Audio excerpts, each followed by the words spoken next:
Madre mía, que... Hoy calor no sé, pero humedad, chaval. O sea, está siendo un verano...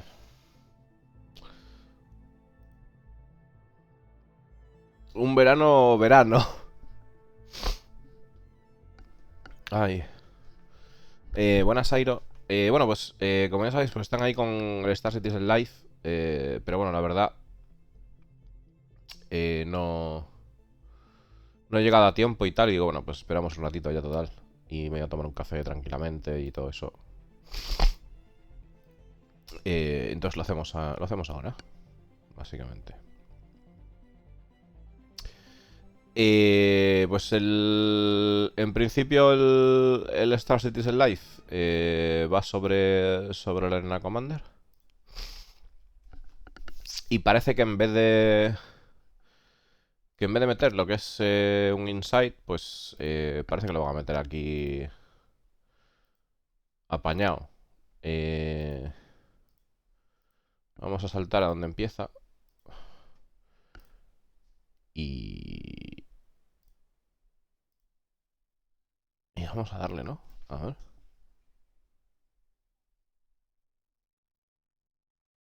A ver. Mira, además, Hello, everybody. Welcome to another episode of Star Citizen Live. I'm your host, Jared Huckabee, and we have a special pre-taped Star Citizen Live. So this week it's Star Citizen Not So Live. For all the people who are going to be asking, when Twitch chat asks, is this live or whatever, just jump in there and be sure Vale, ni that this is your siquiera chance to... está comentando, pero mira, está comentando y jolando que esto ni siquiera es live, o sea que es una reproducción,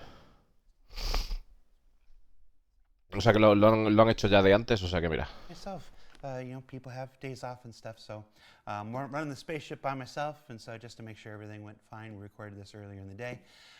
Joining us on the show this week to talk all things Arena Commander in Alpha 3.20 and beyond, our director of, oh gosh, your title is so long now, Sean, you better do it. What's your title now? Senior Director of Tools and Tech Content. Senior Director of Tools and Technology. How do you get to be a Senior Director?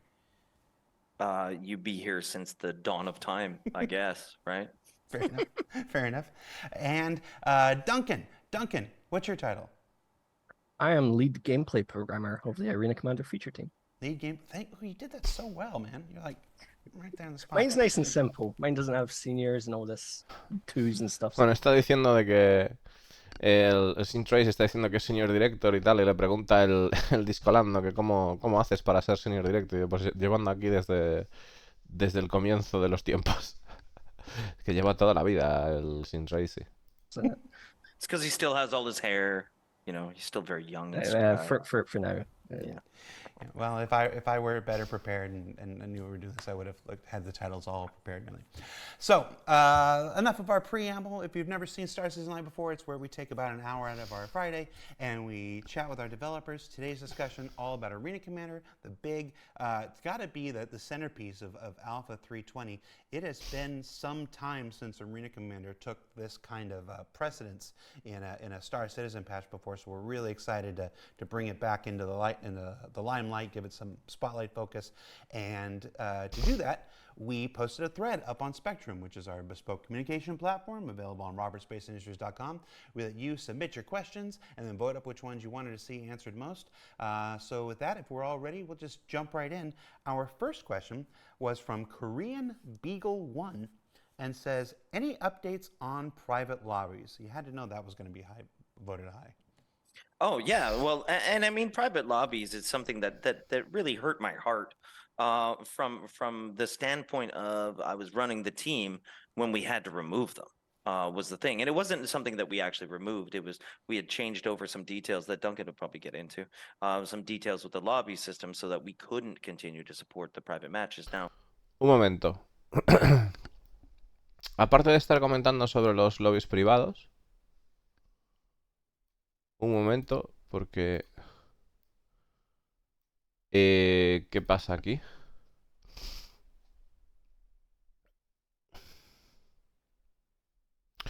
Claro, es que hace 2 días que no tocamos el Star Citizen. Y entonces dice aquí, hace 2 días, a ver qué ha pasado. Live servers, mantenimiento y tiempo o sea, y que van a estar tirados. A ver.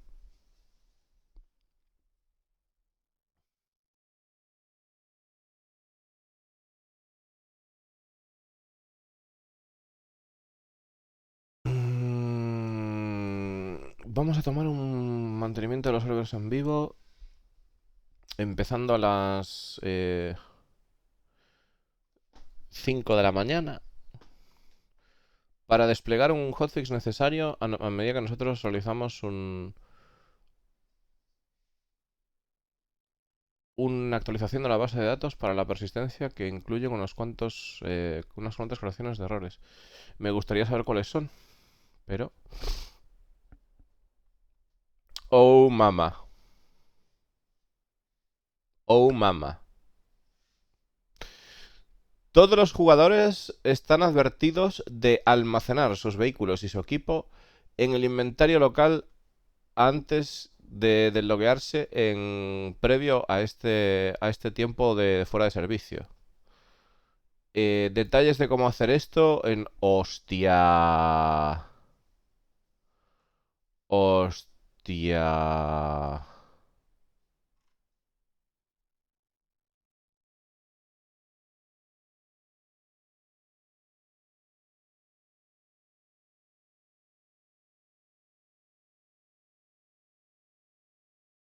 Con 2 horas de ventaja no es posible para mucha gente seguir este consejo, especialmente si son las 3 de la mañana en Europa ahora mismo.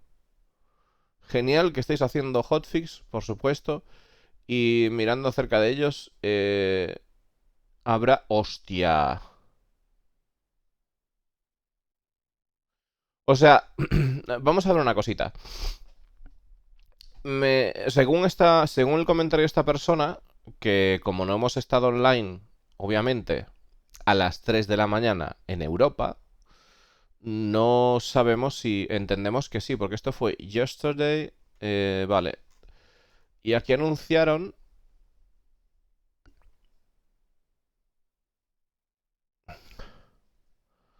ayer a las 3. O sea, efectivamente sí, lo anunciaron a las 3 de la mañana. Ayer. Lo anunciaron ayer a las 3 de la mañana para poder hacer un mantenimiento. Es decir, ayer de madrugada a las 5.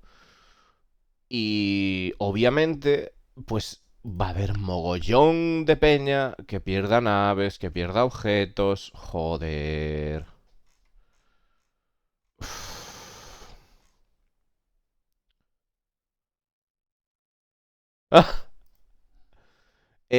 ¿Cuándo y dónde un jugador debería levantarse? Jugador levanta en su nave si el jugador está... hostia.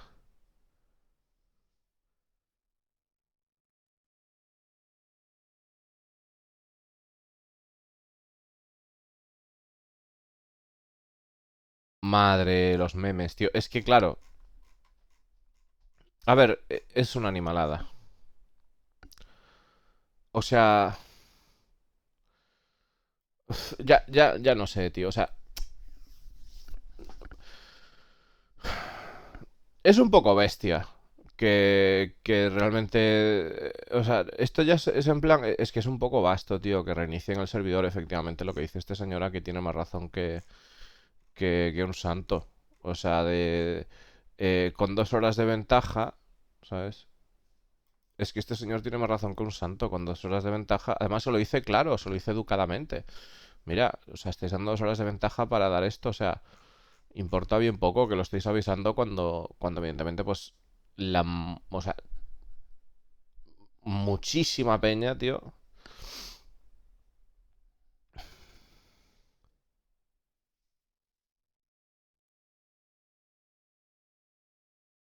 Si lo hacen será por algo, no se hace un aviso tan corto por nada. Ya, tío, pero... uf, eh,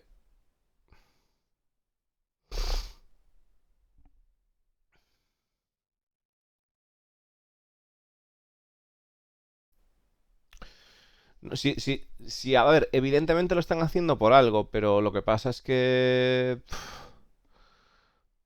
O sea, esto va a hacer que mucha gente se enfade más todavía, tío. O sea, es una excusa para que más gente se enfade.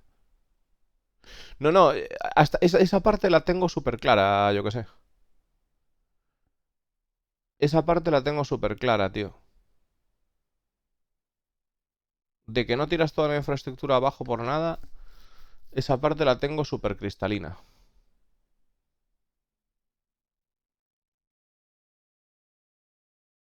Habría que ver también el estado del juego en ese momento si realmente había un problema. Buenas, Orneri. Pero... Pero no quita la realidad de que, oye, pues es otra...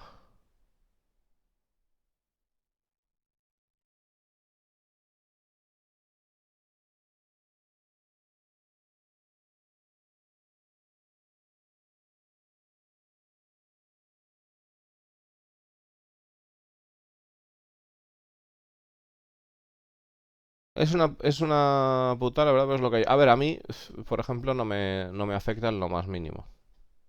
Probablemente. Pero...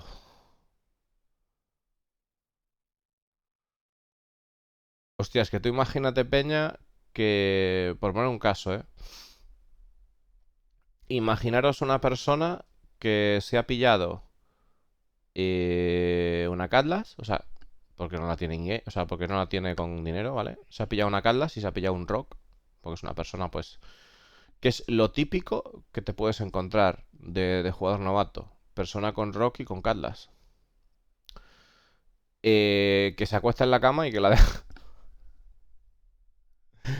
a tomar por el culo. O sea, a tomar por el culo su Catlas que le ha llevado 2 semanas o 3 semanas conseguirla porque el tipo se ha ido enterando poco a poco por su cuenta. Vosotros imaginaros eso, ¿no? La situación. Y que luego, pues, 2 semanas o 3 semanas, no de juego, sino de a lo largo de, pues eso, que tiene su tiempito, sus horitas para echarle de vez en cuando. Y de repente se encuentra con el panorama, ¿no? Es un panorama un poco devastador, la verdad.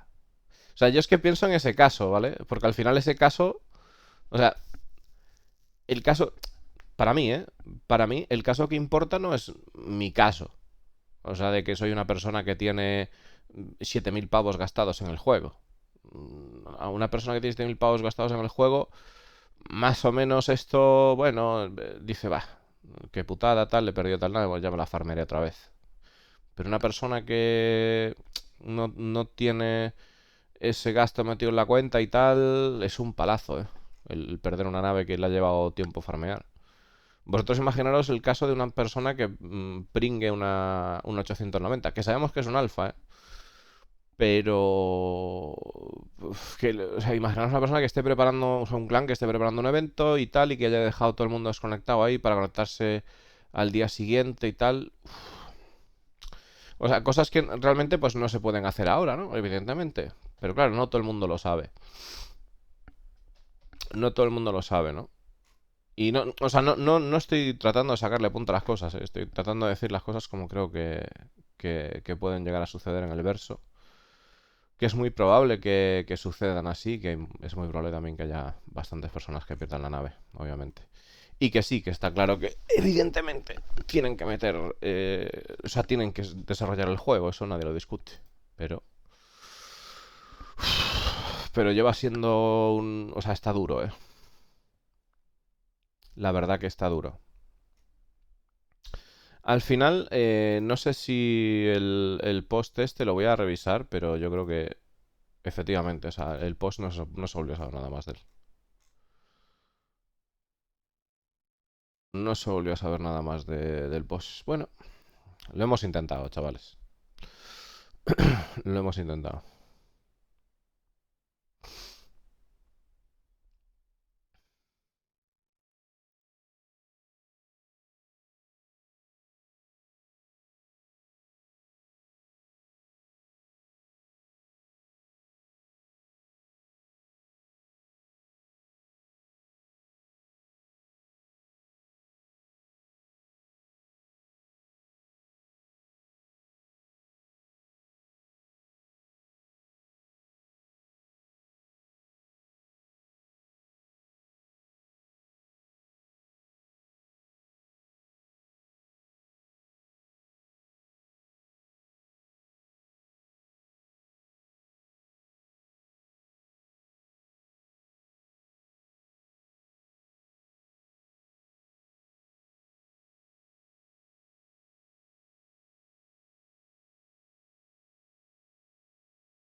Mira lo que le dice este señor.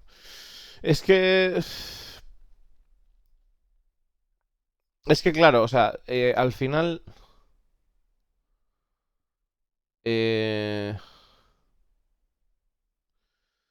Lo que dice este señor es, o sea, sobre el tema, bueno, ¿sabéis el tema este del post de que pusieron de Turbulent, de que Turbulent se ha fusionado con... Eh, en Ravers se han confirmado wipe.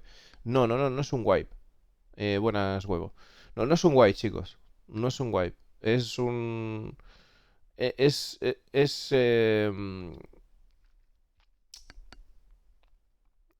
como si hubieran hecho... Como si hubieran metido parche. Cuando metieron este parche. Entonces, las cosas que tú tienes en el inventario local y en el personaje están almacenadas. ¿Vale? O sea, no, mejor dicho, concretamente, todo lo tienes que tener en el inventario local. Vale, si tú... Es decir, si yo tengo un railgun en la espalda, eso lo más seguro es que no se guarde. Si lo meto en el inventario local de un outpost o una zona de aterrizaje gorda, ¿vale? Como puede ser Lorville o una estación, entonces sí. Lo mismo pasa con las naves. Si yo tengo una nave y me acuesto en la cama, ¿vale? Si meten, al meter esto, pues no... De hecho, podemos mirar, porque seguramente para estar seguros, vamos a lanzar un momentito el juego antes de seguir con el Star Citizen Live, ya para quitarnos esto de encima, y ver si realmente pues está... Ha habido un character reset, ¿no? En realidad.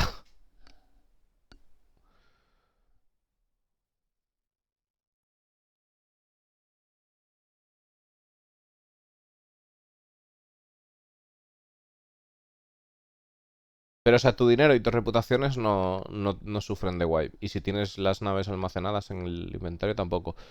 Tienes que tenerlas almacenadas en serio. Y aún así, bueno, ha habido gente, o sea, el caso de que ha habido gente que parece que la ha perdido a pesar de todo. A mí me ha pasado con componentes, por ejemplo, de naves. O sea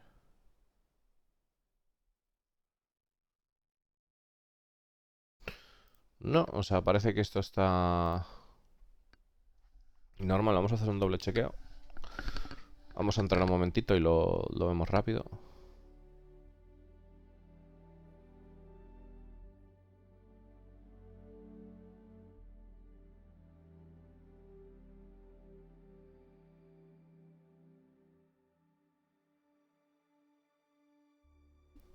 Porque al final lo que interesa ver es el tema de las naves, ¿no?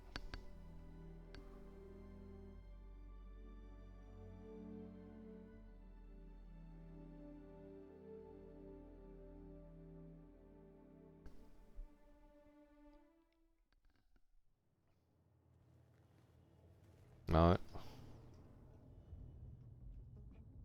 Vale, mira, ahí tengo todo. O sea, no se ha perdido nada. O sea que no, en realidad sí que se guardaron las cosas, ¿no?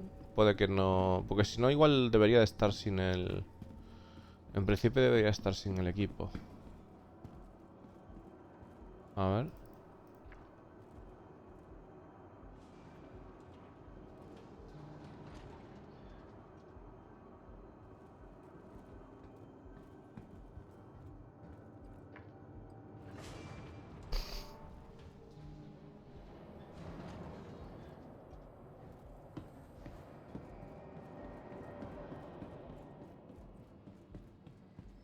Welcome to the ASOP Vehicle Retrieval System.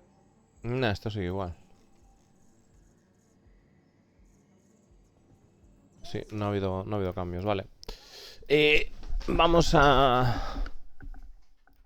It was always the thing was next quarter we'll bring it back, next quarter we'll bring it back, next quarter we'll bring it back, and it was always, you know, something got the resource got taken, something got missed or whatever. So finally, with a little bit of a collaboration with our new friends at Turbulent, we've been able to bring back online private lobbies. So Duncan, do you want to talk any more about that? Maybe some details over why it went away or... Yeah, so it went away essentially because we did that big refactor where we got the friends and party systems to the new system that we've got that you're using in PU now, and that just simply wasn't compatible with what we had in Arena Commander. So the option at the time was we delay this or we shut down private lobbies for now and we revisit it for the next thing. And as Sean says, priorities got shifted. People get moved on to different things, and it just kept getting pushed out. Now, thankfully, we're working on it, and we didn't want to just bring them back, right? We want to do better with them. We want to give more.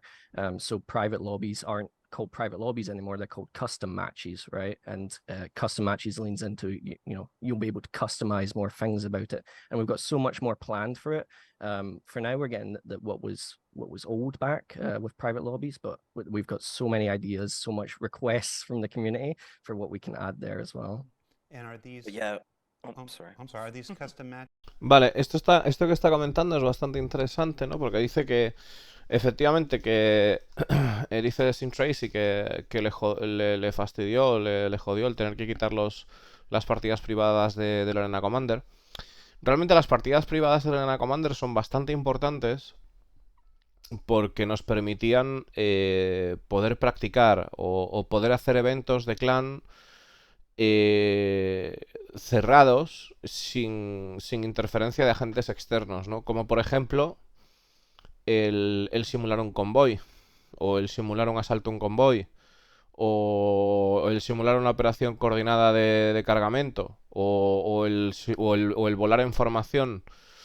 Entonces, lo que están comentando es que no solo van a traer los private lobbies, las partidas privadas de vuelta, sino que nos van a permitir personalizar cosas en la partida, lo cual puede ser interesante. Vamos a ver qué más nos dice. Matches in Alpha 320? Yes. Cool. What were you going to say, Sean? Yeah, The reason we paused is it's coming in literally as we speak. Yeah, right? yeah. That's why both of us went, well, Actively yeah, being it's- worked on checks in with the the highest mail, priority. checks in the mail, but it's not quite that bad. All right, so the goal is for the custom matches to be part of Alpha 320. Yeah, we were pushing really, really hard for that. The next update from Marina Commander had to have that back in. We know how much the community wants it. We know how much the devs even want it. I mean, for a bunch of different reasons anyways, but being able to set up private matches for the community is imperative. So we want to support it. Next question is from Shafto. Get a doctor to look at that. Will organizations be able to arrange for two opposing teams of predetermined members to play against one another without random players? Custom matches. Do you want to take that one, Duncan?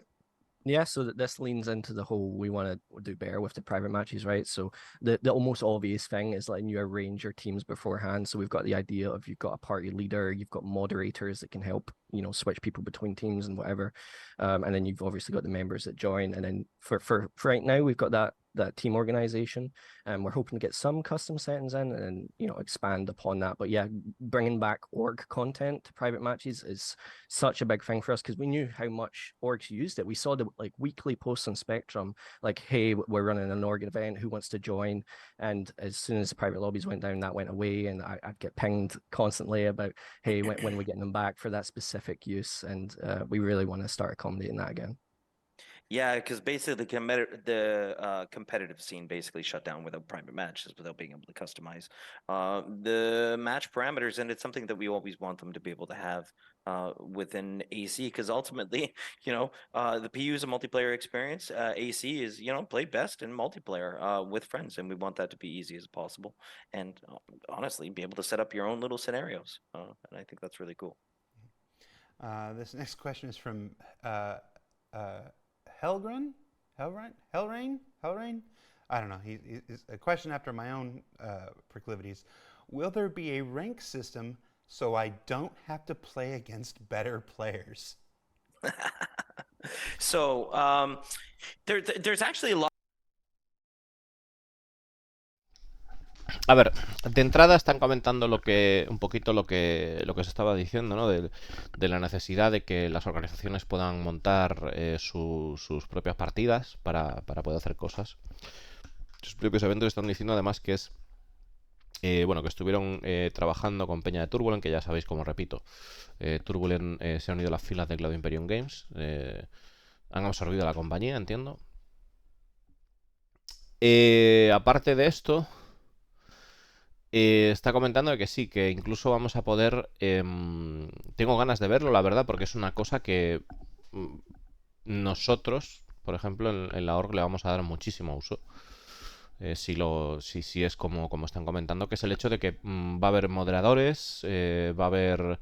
se va a poder gestionar, por lo tanto, los grupos a la hora de poder entablar, o sea, de poder establecer una partida en el Arena Commander, y es algo pues que para hacer eventos exclusivos de organización, pues es algo que va a ser importante, sobre todo pues para poder sacar adelante eh, cosas como, por ejemplo, pues prácticas con la peña, enseñar a la gente a volar, enseñar a la gente a jugar en grupo en mil situaciones sin tener que preocuparse bueno, de perder las cosas, de tener que volver a nacer en un hospital en el PU. Y además, aparte de esto que nos están comentando aquí, bueno, pues cuando la muerte sea un factor más determinante, pues obviamente será necesario el poder entrenar cosas en un espacio seguro, ¿no? Para lo que es el personaje.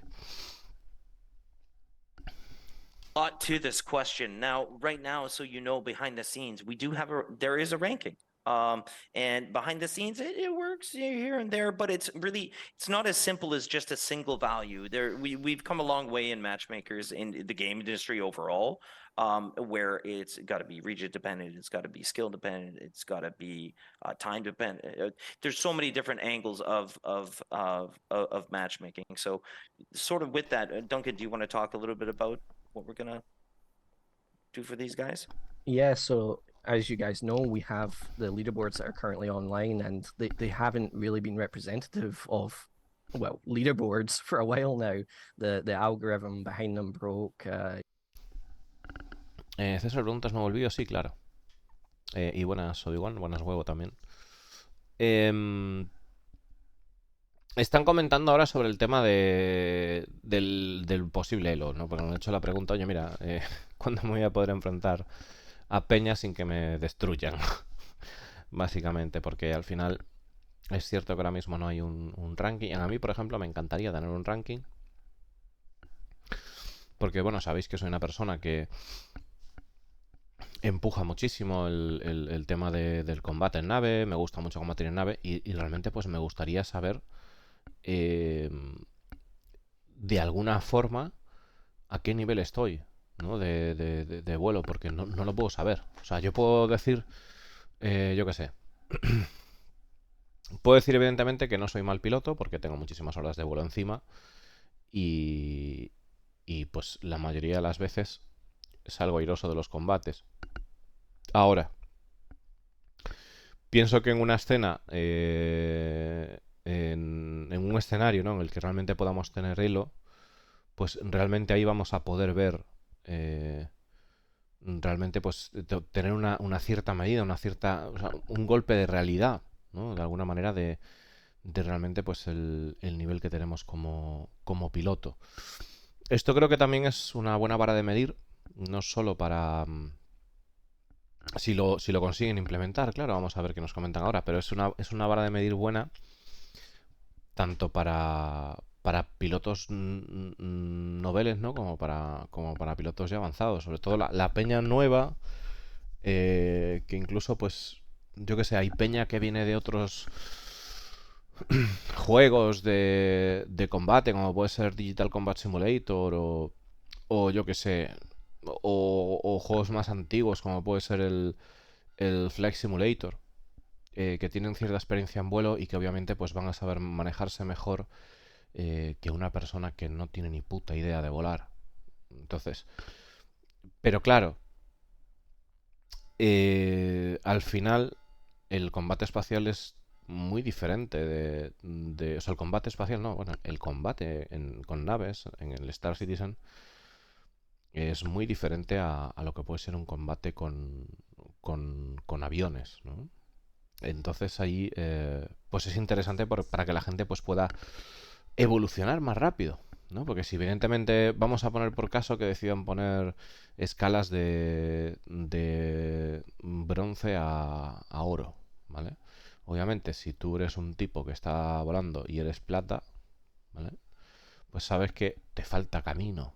Tienes una manera de saber, hostia, realmente no piloto tan bien como creía y, y a la hora de enfrentarme a gente en el verso pues he tenido suerte, ¿no? Porque puede tocarle a una persona que siempre se enfrente contra gente novata y nunca se enfrente contra un piloto que lleve que sea un puto animal, ¿sabes? People have found many exploits behind those leaderboards, so we want to like completely rework those at the same time as doing this proper matchmaking. And that matchmaking is the thing that will have to come later because it needs more help from Turbulent on the online side. But the competitive community in Arena Commander and Star Marine is so passionate, I'll say, about leaderboards and that matchmaking behind it. And we really want to hone in on that and especially push Squadron Battle and Duel to be our primary competitive modes because we think those better reflect those as well. Super Senka. Vale, parece que quieren. Dice, la comunidad de PvP está bastante. La escena de PvP está bastante. O sea, de PvP, de competitivo, mejor dicho. La escena de competitivo está entusiasmada con esto, ¿no? Del tema de las leaderboards y tal. Y que parece ser que se quieren centrar, como ya nos han comentado, en el duelo y el Squadron Battle, ¿no? Que el Squadron Battle es batalla por grupos. Y que pues ahí quieren aplicar Elo, entiendo. Vamos a ver cómo va este tema, ¿no? Pero que dicen que esto llegará más tarde. O sea, que no va a llegar para la 320 como las partidas privadas que sí que llegarán para la 320, ¿no? 4508 says, with all the new modes, are there any excellent unlockables like in Vandal and Pirate Swarm? Go ahead there, Duncan. Yeah, so as you know, we have unlockable for Vandal Swarm. It's you complete it, you get a Spectrum badge, but you also unlock the pledge store page for the glaive. Pirate Swarm, it's the same deal, but you get the Pirate Cutlass and the Pirate Gladius. We're going to keep those as rewards, but the badges themselves, that's Tasha, has been updated, so you'll get a new Spectrum badge for those. But we've also added some more when condition badges in there. So as you know, Tank Royale and Team Tank Battle are coming with 320. If you win one of those matches as the highest scoring player, you'll get a reward, which is a Spectrum badge. And some of the other new game modes, including Gun Rush, will have those as well. Me parece ser que aparte de lo que son nuevas chapitas, nuevos logros para el Pirate Swarm y el Bundle Swarm, aparte de desbloquear lo que serían las naves, como que dicen que van a mantener el tema de que tú si hagas un Bundle Swarm, pues puedes bloquear la compra de la Glaive.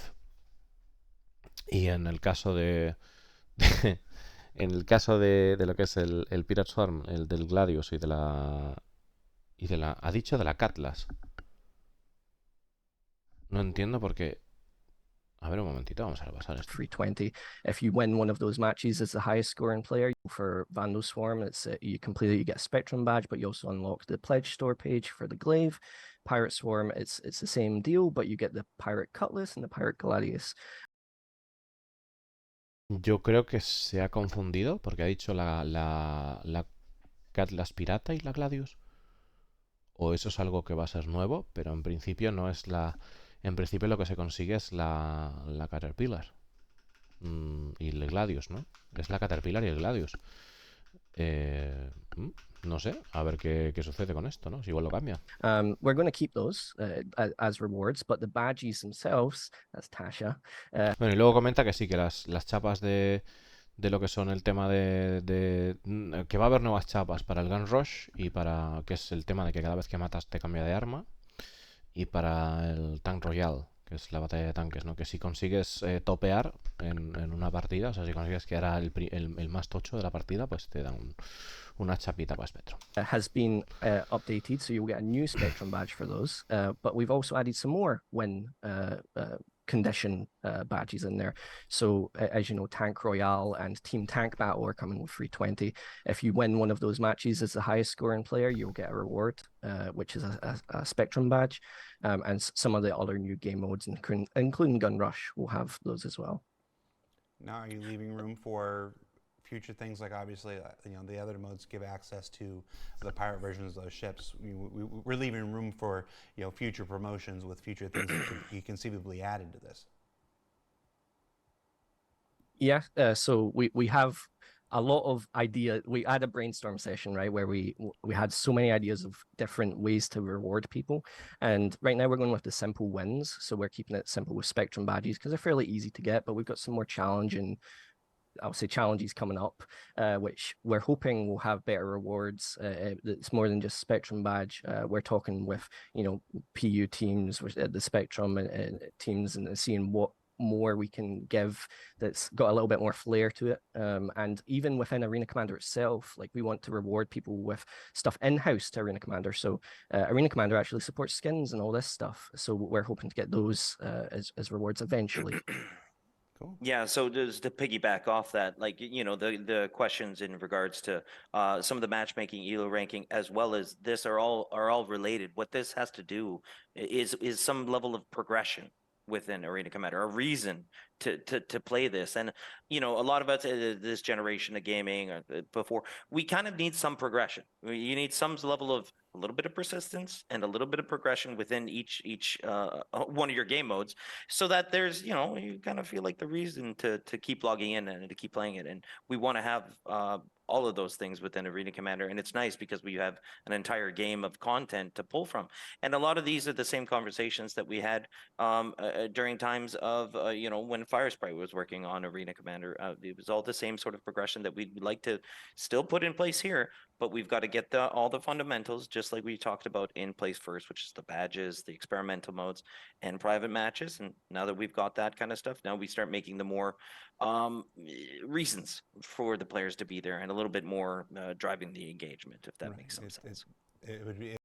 Bien, joder, bien. Están comentando el hecho de que efectivamente pues sabemos que tenemos que poner objetivos en el juego, que vamos a hacer todo eso con Arena Commander.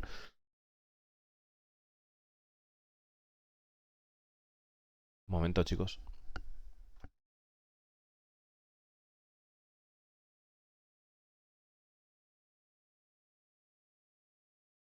Bien, están comentando esto, ¿no? De que sabemos que queremos, o sea, que necesitamos objetivos en el juego, que necesitamos implementar todo esto. Cuando estábamos trabajando con Firesprite, que ya no están trabajando con Firesprite, que era una subcontrata que tenían para poder hacer el tow y más movidas de la arena, están comentando el hecho de que decían, joder, necesitamos objetivos para poder despertar el interés de los jugadores, para darles un motivo a que se metan a jugar. Y yo, bien, y dice que están teniendo conversaciones con esto, pero primero necesitan poner los fundamentos y tal, y luego pues a partir de ahí desarrollar esto, porque la industria del videojuego de hoy es necesario tener esto, ¿no? Comenta. Aparte están comentando el hecho de posibles recompensas de skins, que yo creo que eso es un acierto. Ahora, también, esto ya como opinión personal, no tiene sentido que a mí... Esto yo creo que es algo más que razonable y que no... O sea, es lo que es. O sea, no tiene sentido que yo, por conseguir un Baldur Swarm, se me desbloquee la compra de una nave que cuesta $350. Un momento. Es un poco bestia, tío. O sea, está bien como coña al principio de lo que es el Arena Commander y tal, pero aún así es algo muy vasto. O sea, no es la manera de...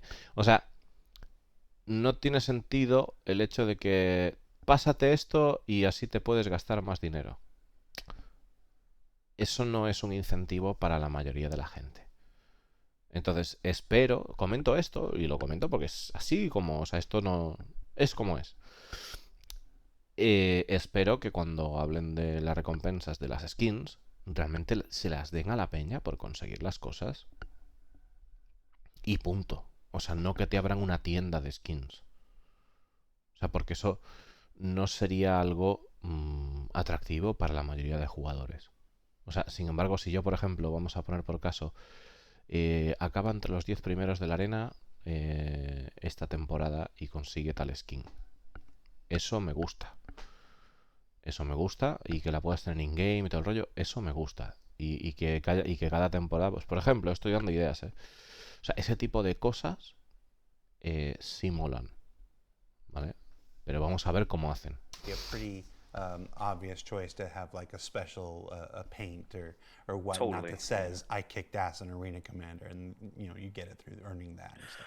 Well, it's even further because what Chris wants, and definitely something we've talked about on length before, is the connection between Arena Commander and the Persistent Universe. Because for a long time, right, we've had the sim pods. The sim pods were the hangers. We want them in the Persistent Universe. We want it so that they can go from Persistent Universe, jump in a sim pod, be in Arena Commander. You're in this, you know, the simulation that we talk about all the time. But we don't want that to be meaningless. We don't want you just to leave and go to a different sort of game. Why not be progressing Arena Commander reputation? Why not be progressing some level of persistency within the PU so that all the stuff you're doing in Arena Commander is actually benefiting you in the PU, or vice versa? What about things happening in the PU benefiting you in Arena Commander? What about ships you own benefiting you in Arena Commander? So there's so many layers of connection that can be made once that progression and persistence, I guess, and I hate using the word persistence, but once some score persistence is in place, because the persistence I'm talking about is not the persistent universe. This is just keeping a score. Yeah, hearing that, I'm ready to pitch you on my last Starfighter game mode. You know, the faction that uses the game to find recruits. You know, for the persistent universe. There's a whole last Starfighter thing that can be done with this. We'll talk afterwards. Well, hey, with custom games, with custom modes, you can make it yourself. That's the beauty of it, right? So. All right. Here's a big one. Will there be a spectator mode for streamers or casters to hold private competitions? Yes. I want to make that very clear that yes, we do want spectator modes, and I'm going to go off on a little bit of a diatribe as I do, because spectators to me in Star Citizen and in Arena Commander itself are more like newscasters is what I always saw this as. Like, you know, always saw this as a newscaster role, as a reputation or something you could do where, you know, there was this idea of always being able to record things that were happening in the Persistent Universe. And I think you've heard this pitch from me before, Jared, where you would go in and as a newscaster, you'd probably want to put press on the side of your ship and all these kind of Right. things, but it'd be dangerous to be capturing battles and things like this that were going on. So I like the idea of spectators actually being a real thing within Star Citizen, but within Arena Commander, I think the little more classic game sort of standpoint makes a lot of sense. Just to be able to, especially during the race, like during qualifying or whatever, you want to be able to spectate and see what's going on. Especially now, oh man, with these new racetracks and watching some of the Evocati people play them, yeah, you want to be able to spectate these guys because they're freaking good, really good. All right. So one of the big. Bueno, está comentando el hecho también de la posibilidad de un modo espectador, de si va a haber... Maldita sea. Si va a haber un modo espectador para casters o para creadores de contenido y tal. Lo han preguntado así directamente. Dice que sí que va a haber un modo espectador para... dice además, lo dice Discolando, mira, lo dice Sin, ¿no? Dice, mira, yo sabes que tengo que llevo intentando tirar de esto un tiempo, del tema de una especie de reportero, que también quiero que esté introducido en el universo persistente y tal. Y aparte comentan una cosa que espero que vayan en la buena dirección, la verdad. El hecho de que quieren empujar por esa fusión realmente de que siempre estuvo planteada por Chris Roberts, del hecho de que el Arena Commander realmente forme parte del universo persistente, en el sentido de que tú pues vayas al universo persistente, te metas en un simpot, ¿no? En en una especie de capsulita. Os voy a enseñar porque tiene que estar por aquí.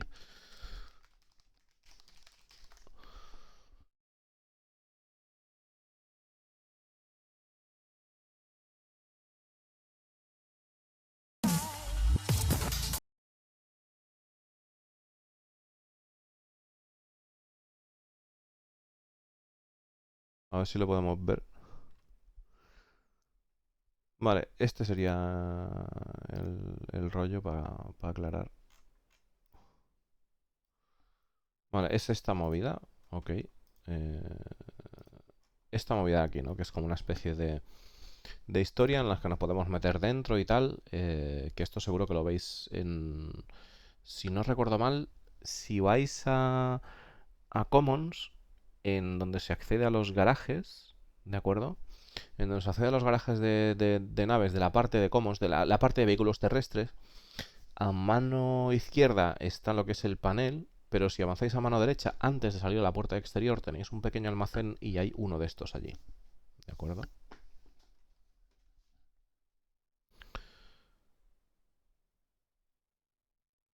Eh...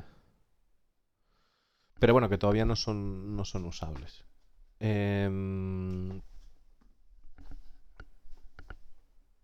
A ver, ahí está. Aspects of Arena Commander 320 is that it also Bueno, que quieren hacer eso, lo que estaba comentando, ¿no? Que quieren hacer una fusión de... O sea, que quieren hacer que cosas de... Que, como poder poner reputaciones, poder poner algo que... no solo el tema de las skins y tal, sino poder poner algún tipo de relación por conseguir naves, por conseguir cosas, en relación a lo que es el universo persistente y el Arena Commander, ¿no? Que quiere que haya una sinergia. also incorporates Star Marine, bringing it into the fold under one, unified umbrella. So we have a couple Star Marine questions here. Right off the bat, this has always been a big one. Chateau again, get that looked at, man.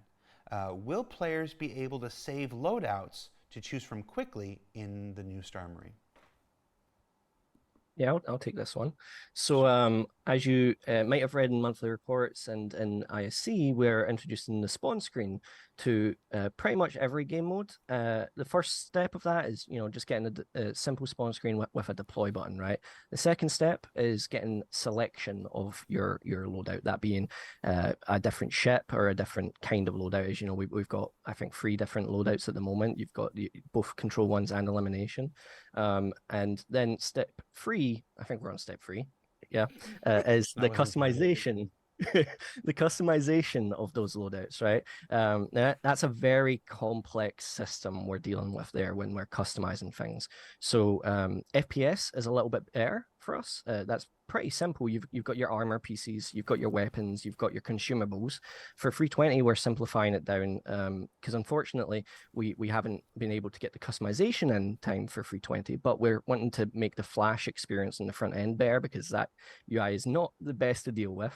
But instead of having so many tabs and so much to change all those pieces, now it's just you just change your armor set and your weapons.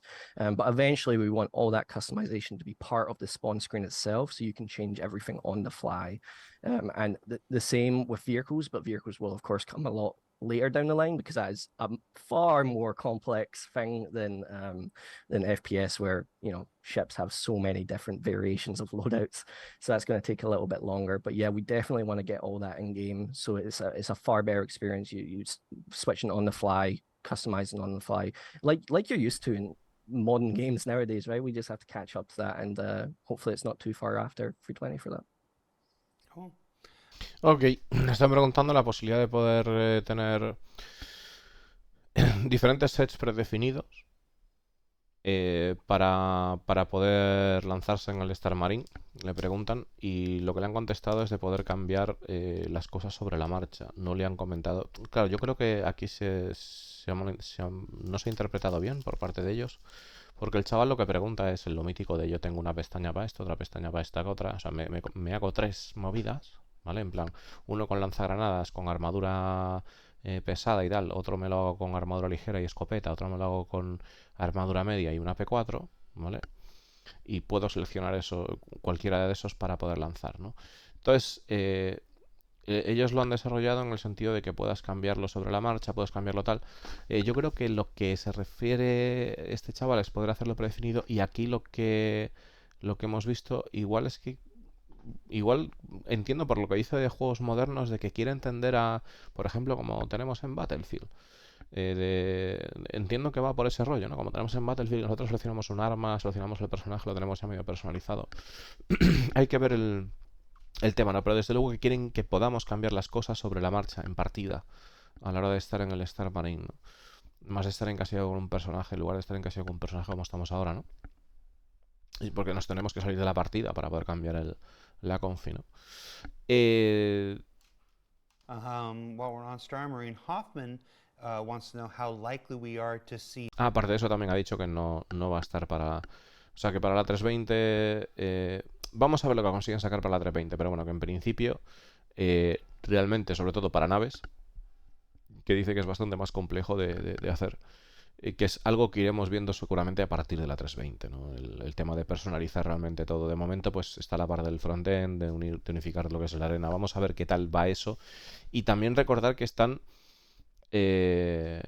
apretándole bastante, por lo que veo, le están dando prioridad, tanto lo que es porque ha dicho, es imperativo el poder sacar las partidas privadas a lo que es el tema de la 320.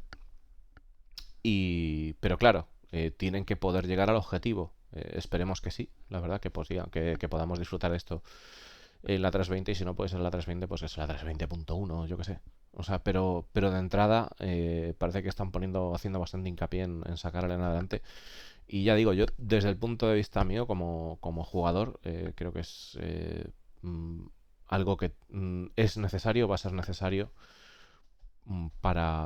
porque directamente, pues es muy probable que si la arena estuviese en un estado más saludable, pues pudiéramos sufrir menos durante este periodo de desarrollo de tecnologías en núcleo como es el PS y demás, ¿no? Medical gameplay added to the team modes for Star Marine.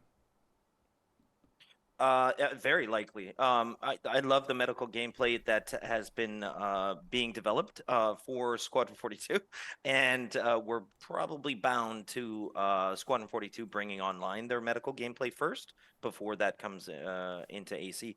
But as soon as it is, I mean, there's game modes that make a lot of sense to have our medical gameplay. Ah, están comentando sobre el médico, el poder jugar como médico, que parece ser que están dándole bastante cañita en el Escuadrón 42, y que primero quieren terminar lo que es la parte del aspecto de Escuadrón 42, y dice Sin Trace, y que le gusta bastante el resultado que hay de jugabilidad como médico, del papel de médico en el Escuadrón 42. La verdad que yo tengo muchas ganas de ver eso. Y que definitivamente pues sí se importarán cosas del Escuadrón 42 en ese sentido para el Arena Commander, cuando consideren ellos que está preparado, claro. Yeah. And another part of that customization I was talking about earlier is we've actually added the utility slot is now actually a utility slot, whereas before you were bound to it was a knife, which isn't really utility, but now you can bring in your multi-tool or your med gun in there. So we're hoping to expand that in the future. It's just right now, like as you know, Star Marine, it doesn't have the down state. We have that disabled because it just doesn't work for fast-paced game modes that we have right now. But maybe as we explore different things in the future, we'll use experimental modes, for example, to test medical gameplay and see how it suits the current game modes and future game modes we work on. For Star Marine, this is from Doldol. For Star Marine, what are the plans to address the animation desync and netcode issues, the lag between clients, extended freezes, teleports, and etc.? Well, I guess this is kind of a performance question, really, right? It's a question of networking and performance overall, and it's a great question because this is the bread and butter to what the challenges to making this game always are and always have been.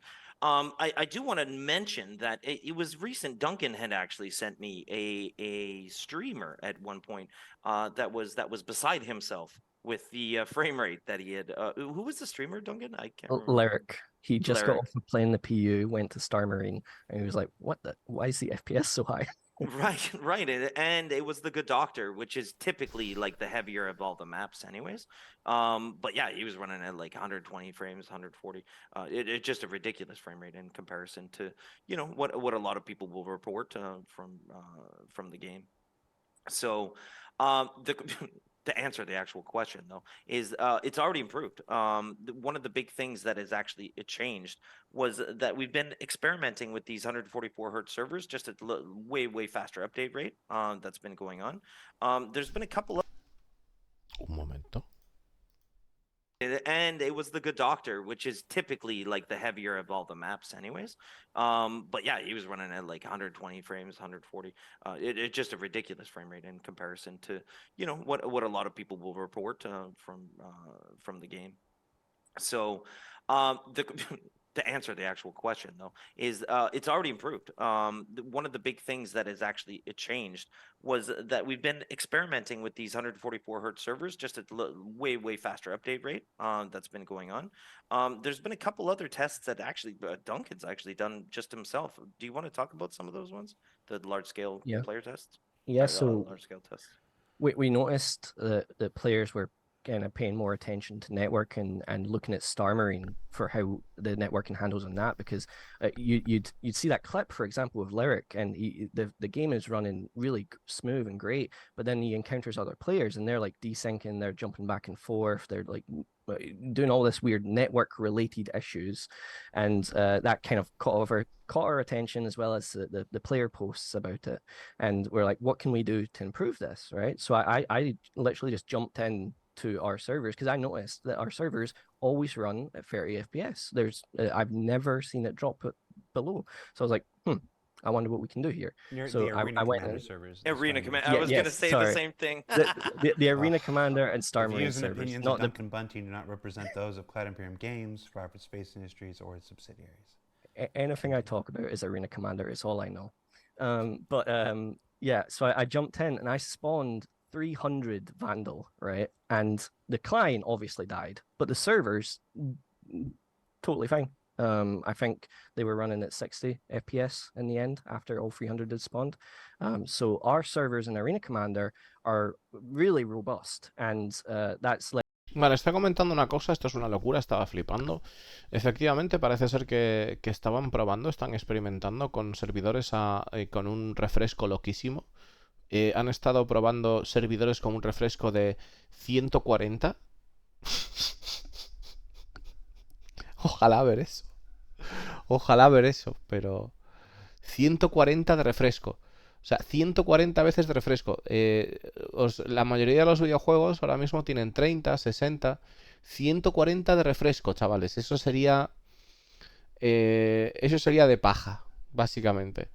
Pero dicen que, bueno, que a pesar de tener los servidores, luego están haciendo un comentario, ¿no? Acerca de, bueno, pero esto es que están probando cosas, ¿no? O sea, que tampoco es que algo que vaya a ser así y tal. Lo cual, estamos hablando de la Arena Commander, recordad, luego está comentando la jugada de que ha spawneado 300 banduls y que con esos 300 banduls en un servidor el cliente se murió. ¿300 o 3000? Un momento, por favor. Servers drop it below. So I was like, and looking at Star Marine for how the networking handles on that, because you'd see that clip, for example, of Lyric, and the game is running really smooth and great, but then he encounters other players and they're like desyncing, they're jumping back and forth, they're like doing all this weird network related issues, and that kind of caught our attention, as well as the player posts about it, and we're like, what can we do to improve this, right? So I literally just jumped in to our servers because I noticed that our servers always run at 30 FPS. I've never seen it drop. Bueno, aquí comenta que nuestros servidores en el Arena siempre van a 30 FPS y luego comentáis jugando en el Arena Commander. So I was like, I wonder what we can do here. So The Arena I went Commander in. servers. Arena Commander. I was going to say the same thing. The Arena Commander and Star The Marine views and servers. opinions of Duncan Bunting do not represent those of Cloud Imperium Games, Robert Space Industries, or its subsidiaries. Anything I talk about is Arena Commander. It's all I know. Yeah, so I jumped in and I spawned 300 Vandal, Sí, right? And les pone the client 300. obviously died, but the servers totally fine. I think they were running at 60 FPS in the end after all 300 had spawned. So our servers in Arena Commander are really robust, and that's led to some experimentation, like Sean hinted at there. We're experimenting with 144 hertz servers now and seeing where we can go with that. There's a bunch of refactors associated with it. It's sadly not a case, as I was hoping to just unlock that cap and see a performance increase. There's a couple refactors which we need to do to accommodate that increase, but I'm hoping that we see some network improvements, because I think that's our last, well, not last, but like the major hurdle that we've got now in terms of Star Marine performance. And the game runs amazing on it. Like we were saying, 120 FPS is average now, but the network issues are glaring because of that. This is a good time. A ver, un momento, pero es que claro, Refactors which we need to do to accommodate that increase, but I'm hoping that we see some network improvements, because I hinted at there, we're experimenting with 144 hertz servers now and seeing where we can go with that. There's a bunch of refactors associated with it. It's sadly not a case, as I was hoping to just unlock that cap and see a performance increase. There's a couple refactors which we need to do to accommodate that increase, but I'm hoping that we see some network improvements, because I think that's our last, well, not last, but like the major hurdle that we've got now in terms of Star Marine performance. And the game runs amazing on it. Like we were saying, 120 FPS is average now, but the network issues are glaring because of that. claro, hostia, estoy flipando. O sea, esto es una noticia pero espectacular. Esto es un pelotazo, chavales. O sea, está comentando de que en el de que están probando para poder quitarle el cap y mirar a cuánta frecuencia son capaces de mover los servidores, y dicen que están probando con 144 tranquilamente, lo dice tan ancho, y que normalmente, que ahora que va de puta madre, que consiguen 120 hercios estables de refresco en los servidores. No estamos hablando de 120 FPS por pantalla, estamos hablando de que el servidor se refresca la información entre cliente, servidor, cliente 120 veces por segundo. Eso es una pasada. Y dice que, claro, y dice que eso se mantiene estable. Evidentemente, al hacer esto, se ven más resaltados los problemas relacionados con el network, ¿no? De syncs, de movidas y tal, que son otro tipo de problemas ajenos a lo que es el rendimiento del servidor. ¿Cómo que con muchos asteriscos ha dicho esto? De con muchos asteriscos, nada. ¿Qué muchos asteriscos? Yo qué sé, no jodas. Es una locura, tío. Estamos hablando de a nivel Arena Commander, ¿de acuerdo? O sea, es en la Arena Commander. O sea, que están probando esto y dice que va bien a 120, que lo tienen ahora mismo. Esto es a nivel interno, evidentemente. Pero que también está diciendo que ahí es donde se ven más resaltados los problemas de sincronización, ¿no? No tiene nada que ver. No, tampoco es el TOW. El TOW no están hablando nada. Vamos a ver. Olvidaros del TOW, olvidaros de todo. O sea, el Arena Commander, si sale como están diciendo y empujan en esta dirección, va a resolver, sí que va a ayudar a resolver un montón de mierda, un montón de porquería que hay en el universo persistente. La verdad que me está sorprendiendo gratamente lo que está trabajando esta peña, ¿eh? Me da mucha ilusión. Me da mucha ilusión que lo estén haciendo, la verdad. Me da alegría, chavales. This is a good time to remind everybody that we are talking about Arena Commander in Star Citizen Alpha 320, and the shorthands and whatnot, the references that we'll be using are all exclusively to the Arena Commander Star Marine environments, just in case anybody wants to take these things out of context and run with it to Reddit. From the beginning of time, from the beginning of all discussions on Star Marine and stuff, Chris, everybody has talked about this idea of having FPS fights, boarding actions aboard an Idris or a Javelin, a capital ship infiltration FPS experience and this kind of thing. Johnny is back with a question asking just that. anything you can tell us about that those capital ship infiltration things that we've been discussing on and off of with Arena Commander for years? Yes. Chris wants this so badly, and this is a mode that we've really got to get done. And I want to get one thing done first, and then we will be getting into something like this that has PBU, because he wants to capture the interest. We want to combine thing that is.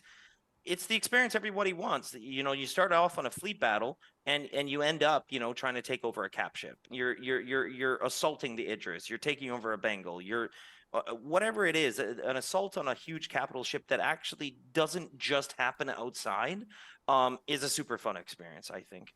And that's what a lot of people are looking for. And now with experimental mode set up in the way that we are, it's very, very easy for us to run and try out different modes that could be as complex as this. We wanted to start easy, and we did, with sort of single weapon elimination type stuff, Tonk Royale stuff, and even gun game. But there's no saying that more complex experimental modes aren't on the horizon. I'm just going to combine a couple of these questions here into one.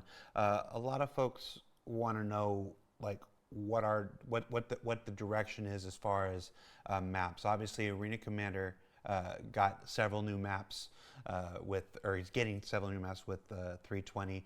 Some brand new, like the new versions of the New Horizons Speedways and stuff. Some imported from the PU.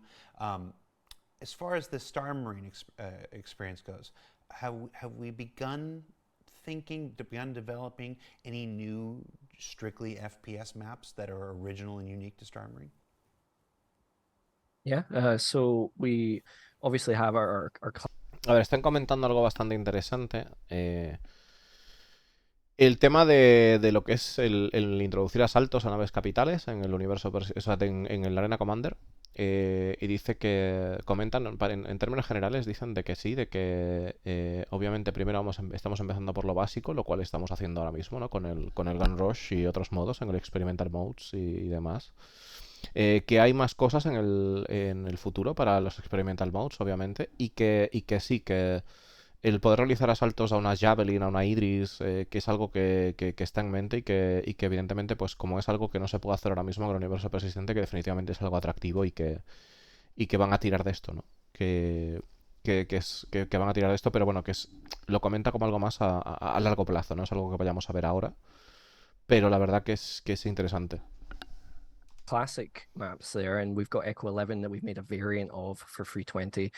As Sean said, starting small for now, but we're looking at the PU essentially for more locations that we can take stuff, because as we touched on in ISC, the PU has countless awesome locations that we can take and get into Star Marine in our FPS modes, so you can practice there. And we've been talking with the location teams, and they're so excited to work with us to get their locations into Star Marine and see where we can take that. Now, another aspect of that is I've saw so many requests for like a practice mode, right, for FPS. We have free flight for your ships, but for FPS there hasn't really been anything. You can get out your seats in free flight, but all you have is the basic loadout with a pistol. Part of our spawning refactor and the spawn screen refactor is we're actually getting that loadout that you can use in FPS modes into free flight as well. So eventually that will become the primary sorry, can't say words. That's going to be the place where we do FPS practice as well. But yeah, we're like, FPS is my preference. I'm no good at spaceship fighting. I love FPS, so I'm very excited to see all the locations that we can bring in. Claro, está comentando el hecho de si va a haber mapas exclusivos, si va a haber mapas más mapas para el FPS, y dice que, bueno, una de las cosas que él disfruta más es del FPS, que no soy bueno volando naves y me encanta el FPS. Y están comentando sobre peticiones de la comunidad, de poder tener un espacio también de práctica para el FPS, porque ahora mismo no hay un espacio como tal, como puede ser el Free Fly. Y que sí, que cuando todo avance, pues que efectivamente vamos a poder disfrutar de ese tipo de cosas. To Star Marine and get more variety in maps there. Y obviamente pues que están hablando con Peña que están bastante entusiasmados, con Peña de localizaciones del universo persistente.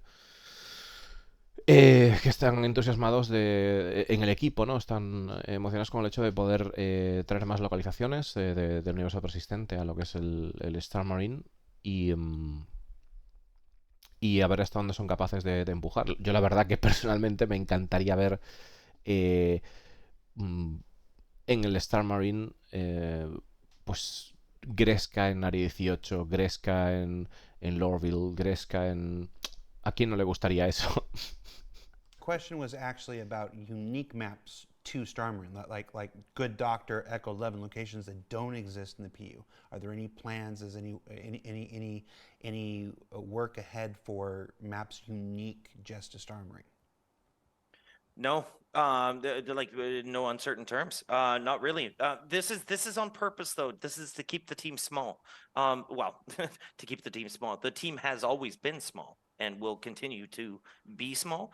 We don't want to hire up or form an art team just specifically for Star Marine or FPS levels. We have a huge art department within Star Citizen and within Squadron 42, and it feels like we should be able to piggyback off Right. off that large department. Now, does that mean we pull resources from Squadron or from Star Citizen? Not necessarily. Not if we don't have to. And that's why right now there's no plans really to pull any significant amount of resources from either one of those teams for making something that is unique just to Star Marine. What the team is comprised. Claro, en esto efectivamente que no respondió el compañero, lo responde Sin Tracy y comenta clarísimamente que el equipo de Arena Commander es un equipo pequeño, quieren mantenerlo pequeño, dicen, bueno, siempre ha sido un equipo pequeño, y que no quieren crear un equipo de arte para poder hacer mapas exclusivos para el Arena Commander, lo cual me parece inteligente en el momento actual del proyecto.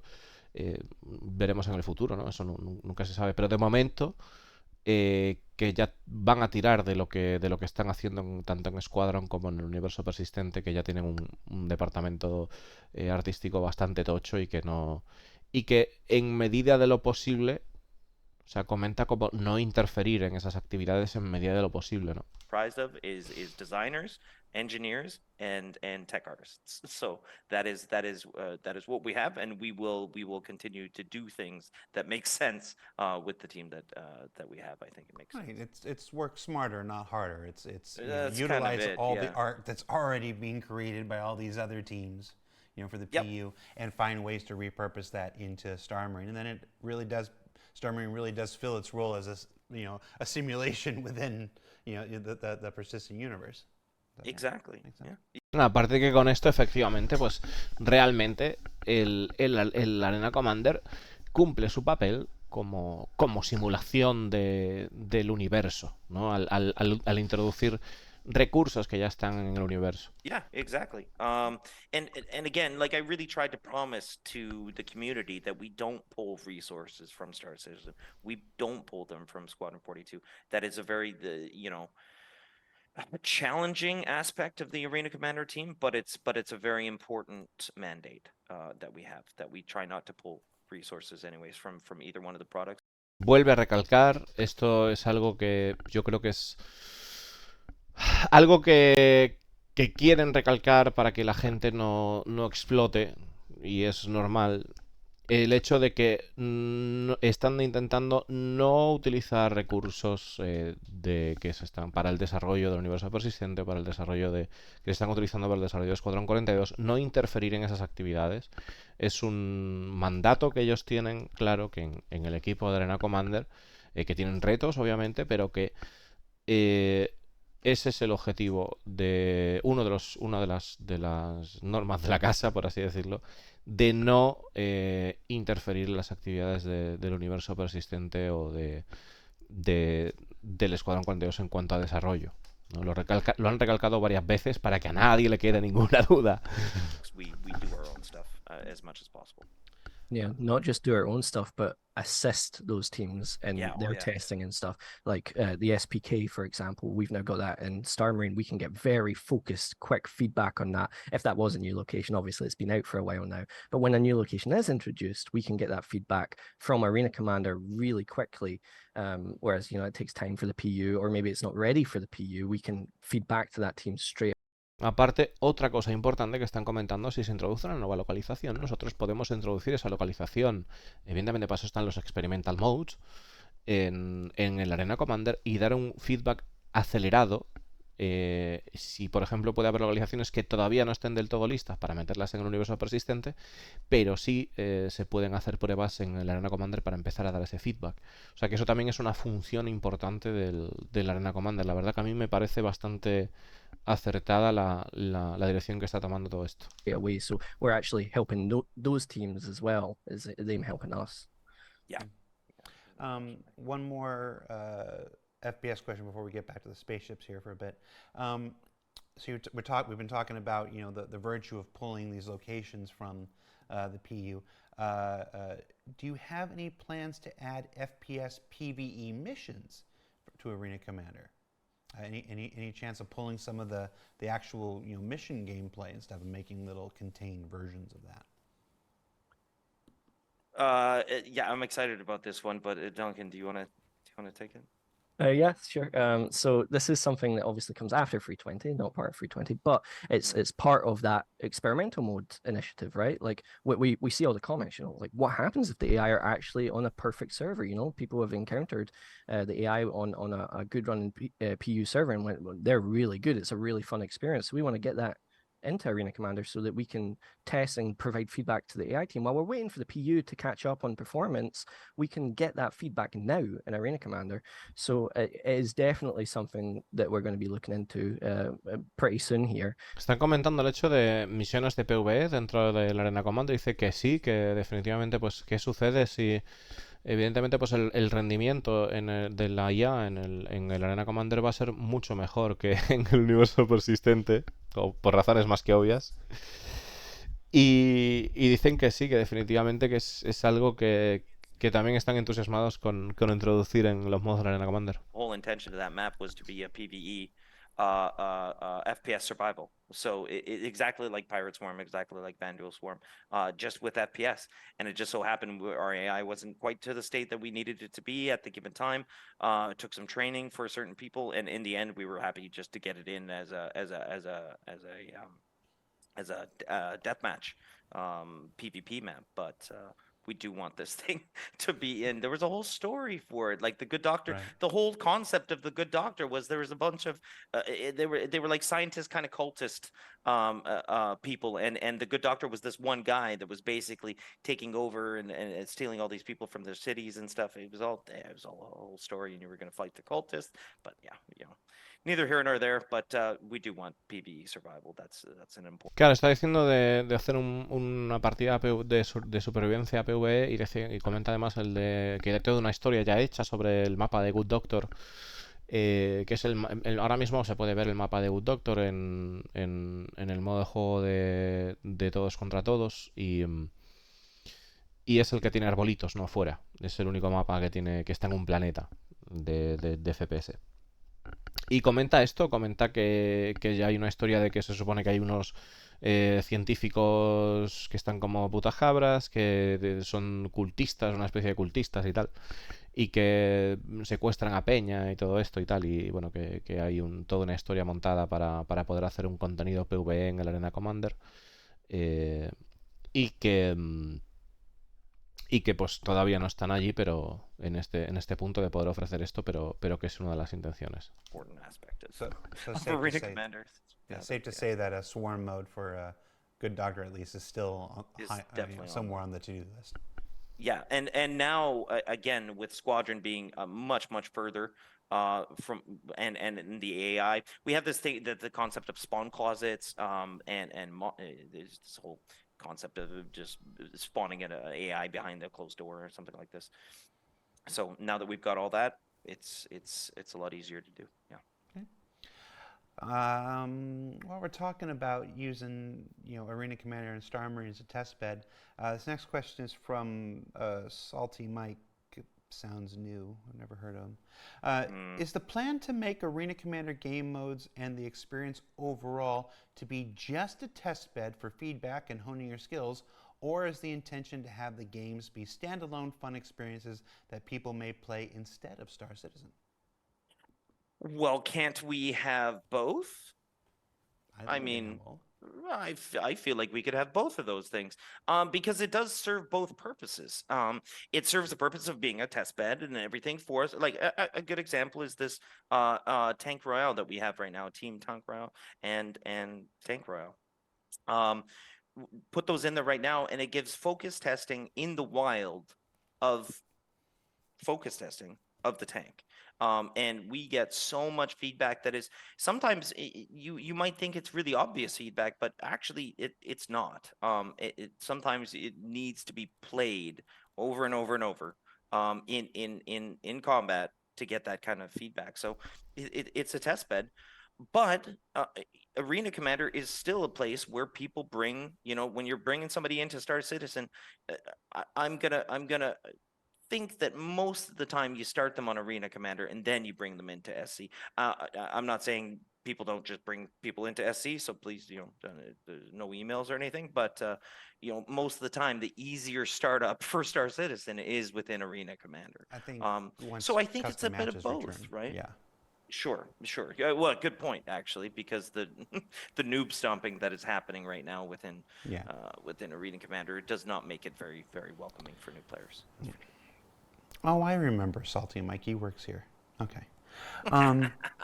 Duncan, was there anything you wanted to add to that, or how you feel about AC? Yeah, no, that's perfect response. Like we want Arena Commander to stand on its own, to be this strong product of Arena Star Citizen, and the competitive aspect and both the new player aspect. It needs to be new player friendly, and it needs to accommodate that top 1% that we do have right now that are really into the competitive aspect of things. But we need to bring it back a little bit to being a test bed as well to benefit the PU, and we're really passionate about all aspects of that. Next question's from Nightbird. Have you considered an anonymous mode for Battle Royale to prevent teamwork?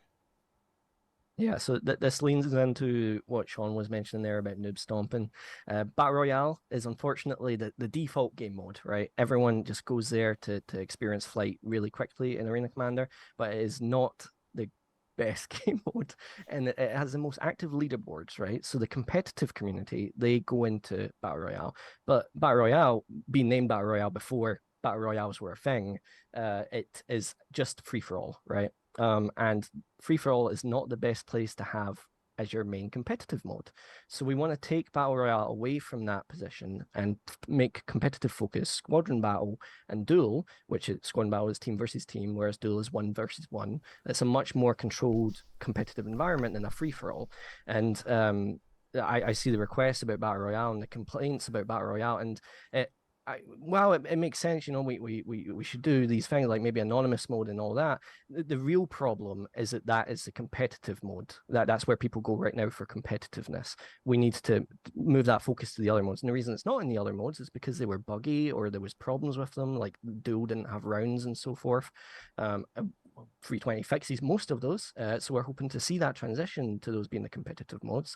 And then again, we'll visit the leaderboards to, should Battle Royale even have a leaderboard? We need to get the Duel leaderboard in there, right? So that people actually have a leaderboard to grind for that 1v1. And there already is for Squadron Battle, but again, the bugs prevented people from enjoying that as they should. But yeah, don't know what more to add to that. I don't know why I said, but yeah, but obviously, a lot of people play 1v1 just because, that they want to get in, they have one experience themselves. Bueno, aparte de comentar el hecho de que el universo persistente, el universo persistente al final, pues, está comentando el detalle de que el universo persistente, pues, no debería ser la primera entrada de un jugador novato al juego, sino que debería ser el Arena Commander. Pero también es cierto que ahora mismo en el estado actual del Arena Commander, pues meter ahí una persona novata pues es una locura. Pero evidentemente cuando haya al final, me acuerdo al principio de los tiempos, ¿no? Que cuando nosotros empezábamos en el juego, pues efectivamente donde empezabas primero era en el Arena Commander. Y tiene sentido que lo primero que consigas hacer pues es realmente pues que nazcas, vamos a poner en el Arena Commander. Lo primero que deberías hacer en el juego, si quieres hacer un tutorial, es nacer en el hangar y salir del hangar y sin estrellarte, ¿no? Yo creo que eso sería lo más obvio. Que deberían de hacer para los jugadores que se quieren introducir nuevos, que explique un poquito el manejo de la nave mediante tal, porque realmente explicar eso en el propio universo persistente es un poco bestia. Eh, pero bueno, esto lo comentan pues eventualmente. Luego aparte de esto está comentando el tema de poder crear un sistema anónimo en el Battle Royale, que es el todos contra todos, que ya sabéis que bueno, pues el Battle Royale obviamente pues no refleja la escena competitiva para nada, porque la peña pues abusa de poder meterse 5 contra 1 o 4 contra 1, o meterse un colega con otro colega y empezar a dar hostias y tal a los demás. Entonces, eso evidentemente pues es un sistema de competitivo muy difícil de controlar. Aunque pongan el sistema de anonimato, tampoco sirve de nada, porque evidentemente pues una persona que lleve jugando X tiempo sabe perfectamente cómo orientarse para poder coordinar ataques con un compañero, aunque uno sea un gatito y el otro sea una mazorca de maíz. O sea, se saben distinguir. O sea, el el tema, por este mismo motivo, también están diciendo de que. O sea, por este mismo motivo, no, supongo que se habrán dado cuenta de esto. Y evidentemente, pues quieren centrar sus esfuerzos de la escena competitiva en el Squadron Battle y en el duelo. En el duel, ¿no? Porque al final, pues al poder ya estar configurados los equipos y tal, es mucho más fácil de controlar para que sea justo a la hora de poder evolucionar en leaderboards o demás, ¿no? And what would they actually like to see? What one request I see reoccurring is wingman mode, right? So that's 2v2, maybe v2 v2 v2, like something like that, to really hone your skills as a wingman as part of your as a competitive mode.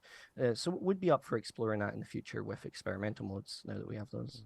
It was always nice for me, back during the original like StarCraft competitive scene when I would do 2v2 v2 v2 so that I would have somebody else to blame when I lost.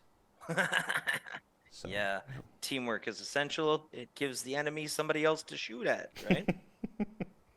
you're here to absorb my Están echando cachondeo de que, claro, de que estaría interesante meter un modo también de 2 contra 2 que estarán experimentando eso en el futuro. Y dice Solna, sí, yo juego a juegos así y tal, y la verdad que es cojonudo el tener a alguien a quien echarle la culpa si pierdes, ¿no? Y comenta Sintra y dice, sí, efectivamente, el juego en equipo. Esto todo es de coña, obviamente. El juego en equipo es fundamental. Si tienes a un colega, siempre, el enemigo siempre va a tener a otro más a quien disparar. bullets.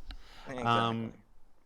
So, and then to go back to Salty Mike stuff real quick, and I mean, obviously the experimental modes, the very invention of experimental modes, are a big part of how we're going to serve both of those objectives. It's like when you want Exactly. that fun, you distinct, individual gameplay experience, that's supposed to stand on its own. Those are the the core Yep. modes. And then when you want to help test and break down and evaluate, potential new features for the PU and stuff, that's the experimental modes. 100%, man. A great way to explain it. And let me take you one step further. Is what do we do with all of that now? So okay, we have the experimental modes where we're doing tests and trying new things, right? And we've got our sort of solid modes. These are the ones we know are being played. We like them. Everything's good. AAA. These are great. So what we'll be checking on is during the experimental modes is, are people playing them? Are they really engaged with them or not? And should we promote it to a mode or not? And then at the same time, we'll be looking at all the current modes that are online. We're going, okay, are people playing them? Are they engaged with them? If they're not, we're going to drop them. If they are, then we're going to promote them. And basically, you'll see the game mode shift around like this. But we're going to data drive it. There's no reason to just guess. We have the analytics for all of this information. We know how many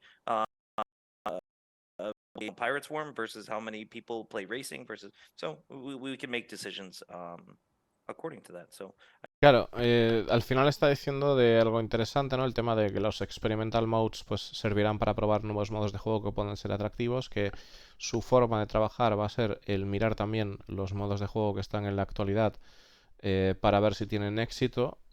Si no tienen éxito, pues lo echarán abajo. Si tienen éxito, los promoverán, los empujarán más. En el caso de los experimental modes, pues van a poder probar diferentes cosas y si tienen éxito, pues van a poder sacarlos adelante para ponerlos como un modo permanente en el Arena Commander.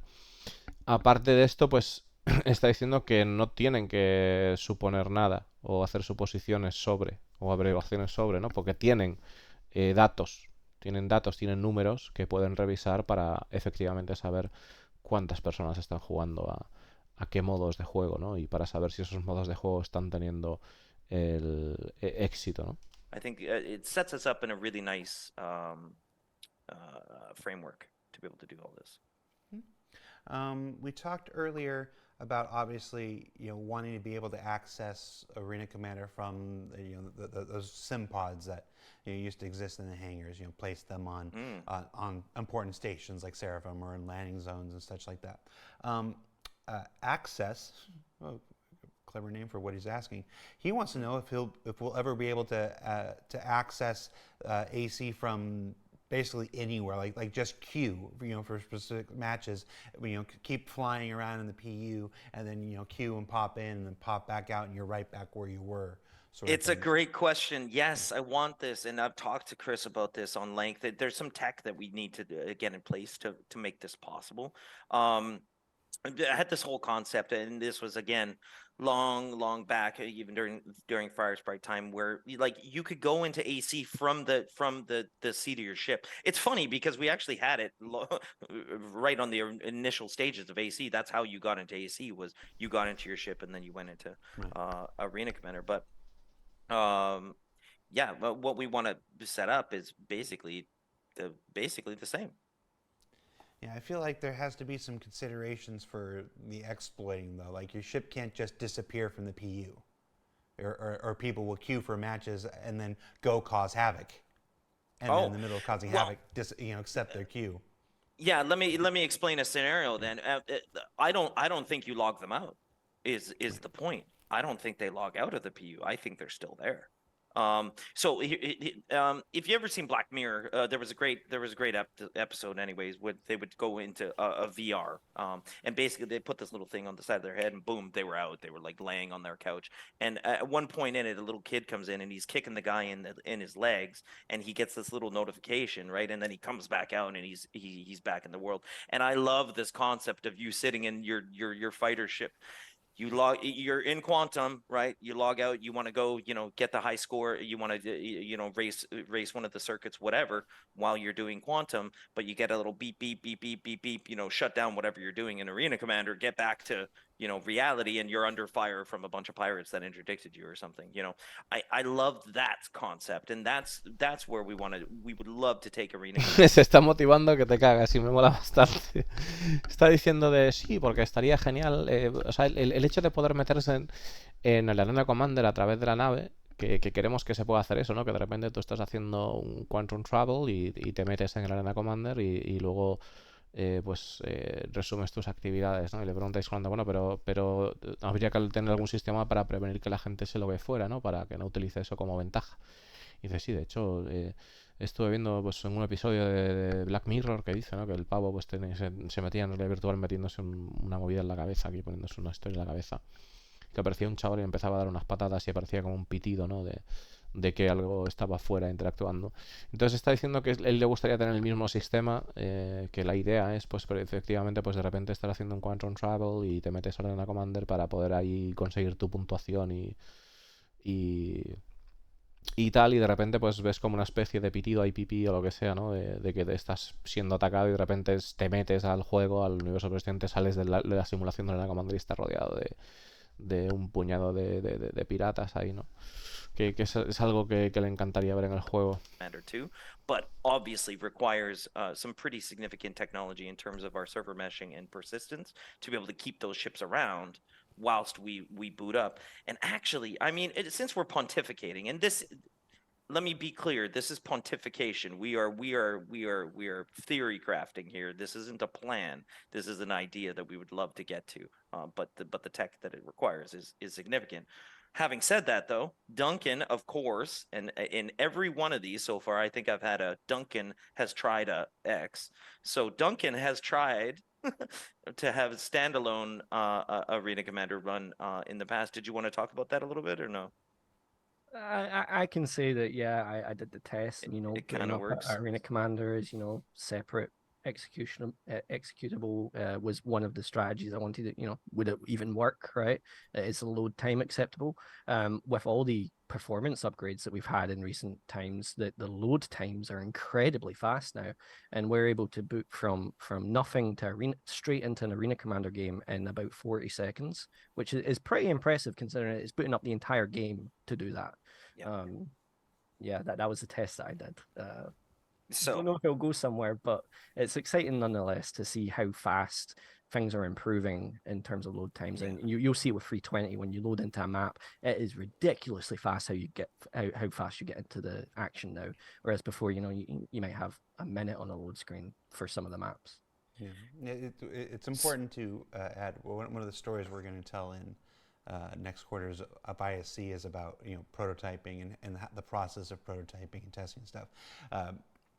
Even when something fails, it's successfully finding one way not to do it. So it's don't. Yeah. It's one of those things I want to caution folks against. Running to the internet, whatever, and be like, oh, they're testing separate executables or blah blah blah blah. We try a lot of things. It's game development, not game construction. Half the things we try are to find avenues we don't want to go into, and then other times it's like, oh well, that actually works. Okay, maybe that's something that's worth pursuing and stuff. So just we're getting into a part of the show. Yeah.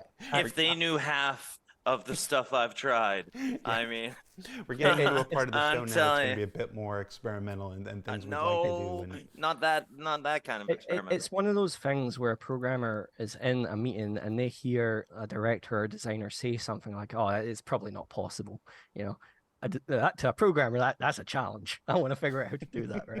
So Yeah. people are like, you can't just load into Arena Commander like that. I'm like, I bet you I can. That's essentially what it becomes. And that prototyping, that's part of the fun as well of game dev. And I love doing that kind of stuff. Like Sean may have stories of my not that kind of experiment. It's one of those things where a programmer is in a meeting and they hear a director or designer say something like, "Oh, it's probably not possible," that to a programmer, that's a challenge. I want to figure out how to do that, right? So people are like, you can't just load into Arena Commander like that. I'm like, I bet you I can.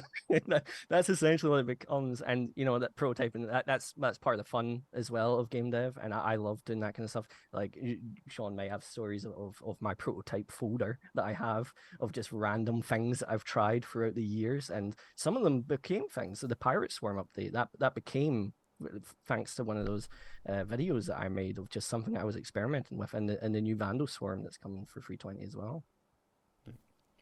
I want to make sure we answered that question though. What was the question? I forgot. Clearly, well, it was about logging out, oh, right? Whether or not he can log out. So we got the dream. In the next soon. In the next little while, we want to get the sim pods back into the PU and make sure that that's actually working. I have one very specific implementation that I want the sim pods to be at.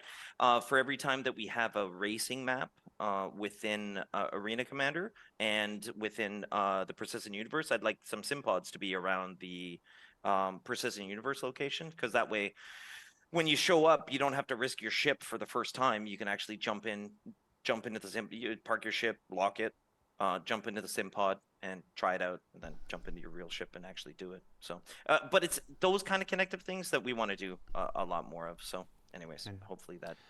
Bueno, estaban comentando el hecho de, bueno, han comentado muchas cosas, ¿no? Pero lo que vienen comentando es el hecho de la posibilidad, efectivamente, del tier crafting, porque la cantidad de tecnología para desarrollar.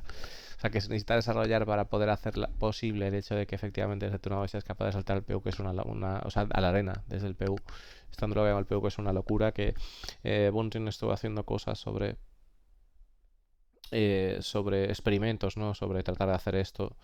Y que consiguió pues loguear en unos 40 segundos a la arena, que dice que realmente los tiempos de carga han mejorado bastante, que es en plan todo experimental estamos hablando, ¿no? Pero sí que es cierto que hay cosas experimentales que luego salen a la luz, como puede ser los nuevos modos de juego que vamos a tener en el Pirate Swarm y en Baldur's Swarm en la 3.20. Comentando que bueno, pues cosas como por ejemplo, no creo que se pueda loguear a la arena de esa manera, ¿no? Y cuando un director de proyecto te dice eso, pues que para el programador que es como una especie de reto, ¿no? Y que luego pues al final lo intenta hacer y tal. Y que de ese tipo de pruebas locas, pues que al final alguna pues efectivamente sale adelante, exitosa, ¿no?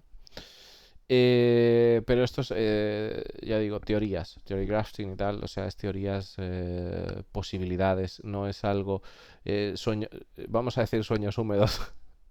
De momento es algo que consideran que está lejos. Y para retomar lo que es la cuestión sobre el tema de los inputs y el acceso al Arena Commander, que sí, que bueno, que una de las iniciativas que tiene más sentido hacer al principio, pues es el hecho de poder, y cuando nosotros vayamos a un circuito de carreras en el universo persistente, que en la zona pues haya un simpot y te puedas poner allí y puedas practicar ese circuito, aparcando tu nave al lado y bajándote y pues metiéndote en el simpot sin tener que estamparte ya directamente contra la nave, ¿no? Que es una de las primeras implementaciones que podrían poner. Fully answers that question. So we've talked a lot about the performance improvements, things that are possible with the Arena Commander servers at the moment and stuff. What's the discussion about player limits like? I'm not. We're looking at each other, wondering who's going to talk about it.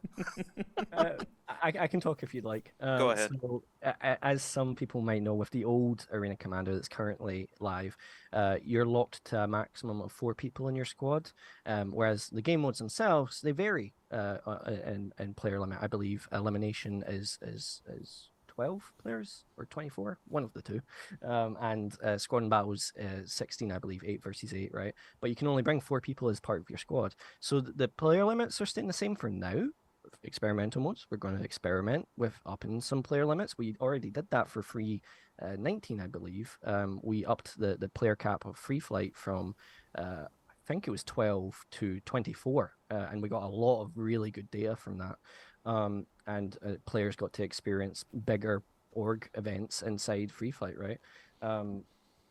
But to go back to the squad thing, you're limited to 4 right now, but with this new front end, we're finally able to unlock that cap that was there. So now it's either what the limit is for that game mode. If it's elimination, you can bring up to 12 friends into an elimination match with you. Or if it's a team mode, it's the amount of people you can fit into a team. So for squad and battle, that would be 8 is your cap for your squad. But you want to go on record, we got, the P is running 50 players at the moment, 25 versus 25 for Arena Commander. Entice you? I want to see it. Yeah. I want to see more. I want, like I said, I spawned 300 Vandal. I've saw where we Theaters of War. Oh, excuse me. What's that? Views and opinions of Sean Tracy do not represent those at Collaborative Games. Robert Space Industries. I got a bit of a cold. I have a cold. Let's see. The Eradicator. En fin, están comentando el tema de aumentar el cap de jugadores, porque ahora mismo sabéis que se pueden solo invitar a 3 colegas a mayores, solo podemos estar 4, y dicen que bueno, pues para Squadron Battle que sería de 8. O sea, estaríamos hablando de un 8 contra 8, entiendo, no está mal. En términos generales, el tema de 25 contra 25 va a ser una posibilidad y tal, y ahí pues el Sin Tracy ha soltado lo de Theaters of War y tal. Pero claro, son cosas que no van a estar para la 320. Por ejemplo, el Theaters of War no. El tema de aumentar el número de jugadores que puedas invitar a una party, sí, parece que sí. Porque antes el frontend anterior no, o sea, los menús anteriores no permitían hacer ese tipo de cosas. Speaking of player limits, dynamic events.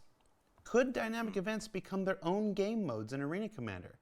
Each game would be limited in time, and the team with the most points at the end of the time limit wins. This could include Jumptown, Ninetales Lockdown, and maybe even a PvP version of a single-platform Siege of Orison.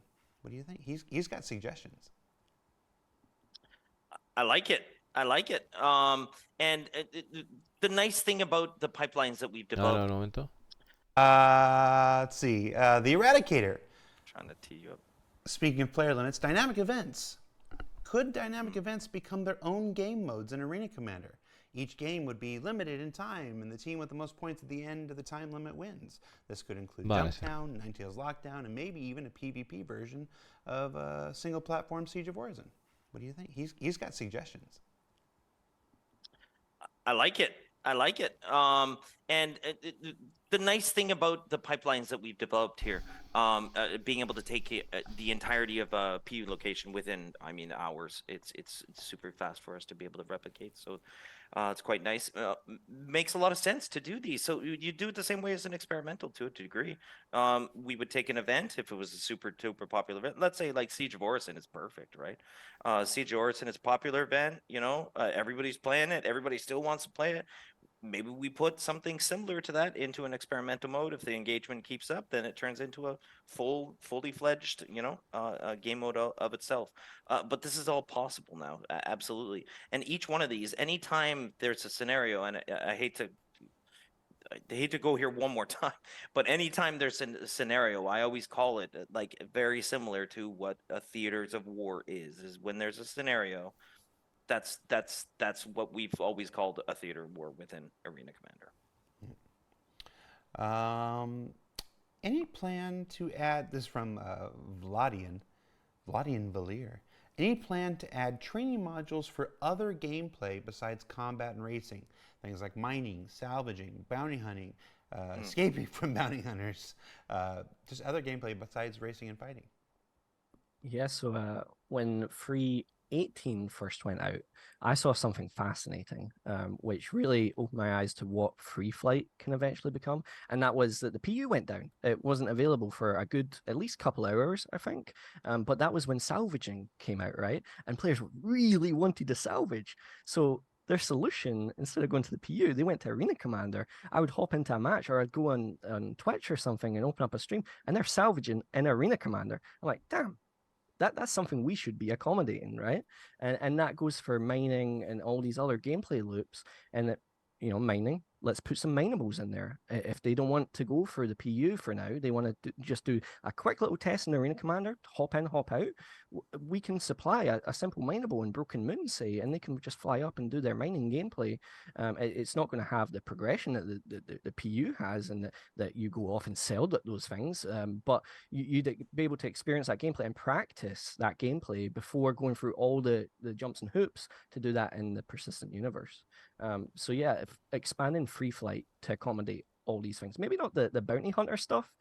We have the PvP game modes already for that, but definitely when it comes to mining, salvaging, and these other shooty roles, right? Vale, está comentando el tema de los eventos dinámicos, de posibilidad de meter eventos dinámicos como Jumptown o como Asedio de Horizon, no sé, en lo que es el Arena Commander. Dice que sí que es una posibilidad, que le gusta eso y tal, que podría ser viable. Y luego también pregunta la posibilidad de meter también cosas como, por ejemplo, posibilidad de hacer chatarra, de hacer minería, de hacer tal. Le dice que sí, que es algo que definitivamente quieren meter, la posibilidad de poder meter esos modos de práctica en Arena Commander. Obviamente que no, o poder spawnear un minable pero que no van a ser posible el hacer el loop completo, ¿no? Pero de momento, pero que sería fácil de hacer, ¿no? Y que sería interesante de hacer. We're talking about in free flight or in not, because I have feelings on all the different modes and what they should be, because actually I don't think it's all shared and it's all the same. In free flight, 100%, you should be able to get out of your turret and walk around your ship and do things. Like, here's the thing: we have multi-role ships that have engineering panel. We've got other things to do within the ship than only manning a turret that can actually help. And there's tons of design already in place that is gonna be done so that there is more multi-crew stuff to be done. Long story short, you've got to be able to access the inside of your ship. And also, like, just in general, I've always hated games that, make you a cockpit that is like glued to the camera rather than I'm a character inside of a ship, flying around. It's what I've always really liked about Star Citizen is that we don't really fake any of it. You're not a cockpit flying around and just hovering around. You're an actual character inside of the ship, inside of space, flying around. So I think you should be able to walk around. But in 320, in the other game modes though, where you can't freely walk around, but you can spawn into the turrets. What happens if their turret gets destroyed? Will they be able to use the spawn screen to move to another turret? Duncan, I'm not actually Yeah. sure. So unfortunately, the multi-crew aspect of the spawn screen didn't pass its go-no-go, so it's not coming with 320. We're going to see what we can do, but it's unlikely to be in that patch. Definitely a follow-up, because it's something we're super passionate about, right? But as far as the plans for that multi-crew, we've discussed multiple ways to go about this. Like, do you spawn into a turret and then do you use your F keys like you do in other games to switch between the turrets, hot switch? No, we want to be representative of the PU. You go into the PU in a hammerhead as, say, 8 people. You've got all those turrets, you've got a co-pilot, pilot, and so on. You should be able to get out that. Say you got a damaged turret, you need to go repair some module within your ship as an engineer. We want to support that in Arena Commander, right? So we don't want to introduce these gamey things where you just hot switch between your turrets. Yeah, you can maybe die and end up back in the spawn screen, select where you want to spawn again. But in terms of how you move about your ship, we want to help the PU once again in exploring this multi-crew gameplay and how that affects the game overall. One of the other aspects there's so many new aspects coming to Arena Commander 320. Vale, están The comentando new algo. Speedway maps are now actually in atmosphere. Están comentando algo del tema del tema del multicrew, ¿no? Que nosotros vamos a ser capaces de poder spawnear en una nave. Si cuando spawnemos en la torreta en una nave vamos a ser capaces de poder movernos por la nave. Dicen que sí, que la idea es esa, pero también ha dicho que eso no va a venir para la 320, que no ha conseguido el Go para la 320, que quizás que será lo que siga, porque están también bastante entusiasmados con esto, pero que quieren que seamos capaces de podernos mover por la nave, porque quieren que sea un gameplay representativo del universo, para poder también dar ese feedback de cómo se debería comportar una nave multitripulada. But free flight, just like you can in Broken Moon and Dying Star, you can go land on these landing pads or the space station that we've got there. And the Winner's Circle, the atmospheric map that we've got coming for 320, that you can go land on the planet. You can run across the beaches, go dip in the water if you really want to do that. Now, the map isn't necessarily built for that. It's meant for these flight modes at the moment, but I'm hoping we can expand upon that and give more reason to go down in the FPS. And like I was saying earlier, now that we've done the spawning refactoring, we can get you in your actual FPS loadout rather than this default one with a pistol. You can set up some event where maybe you set up an org event in free flight and you want to go down on the planet and have that 12v12 experience or whatever it may be on the ground of this planet. We want to really facilitate that, especially in free flight, being able to do what you want. So you're saying that you just backdoored access to a new planet through Arena Commander? Kind of, right? So we worked with the planet team on building this brand new planet, right?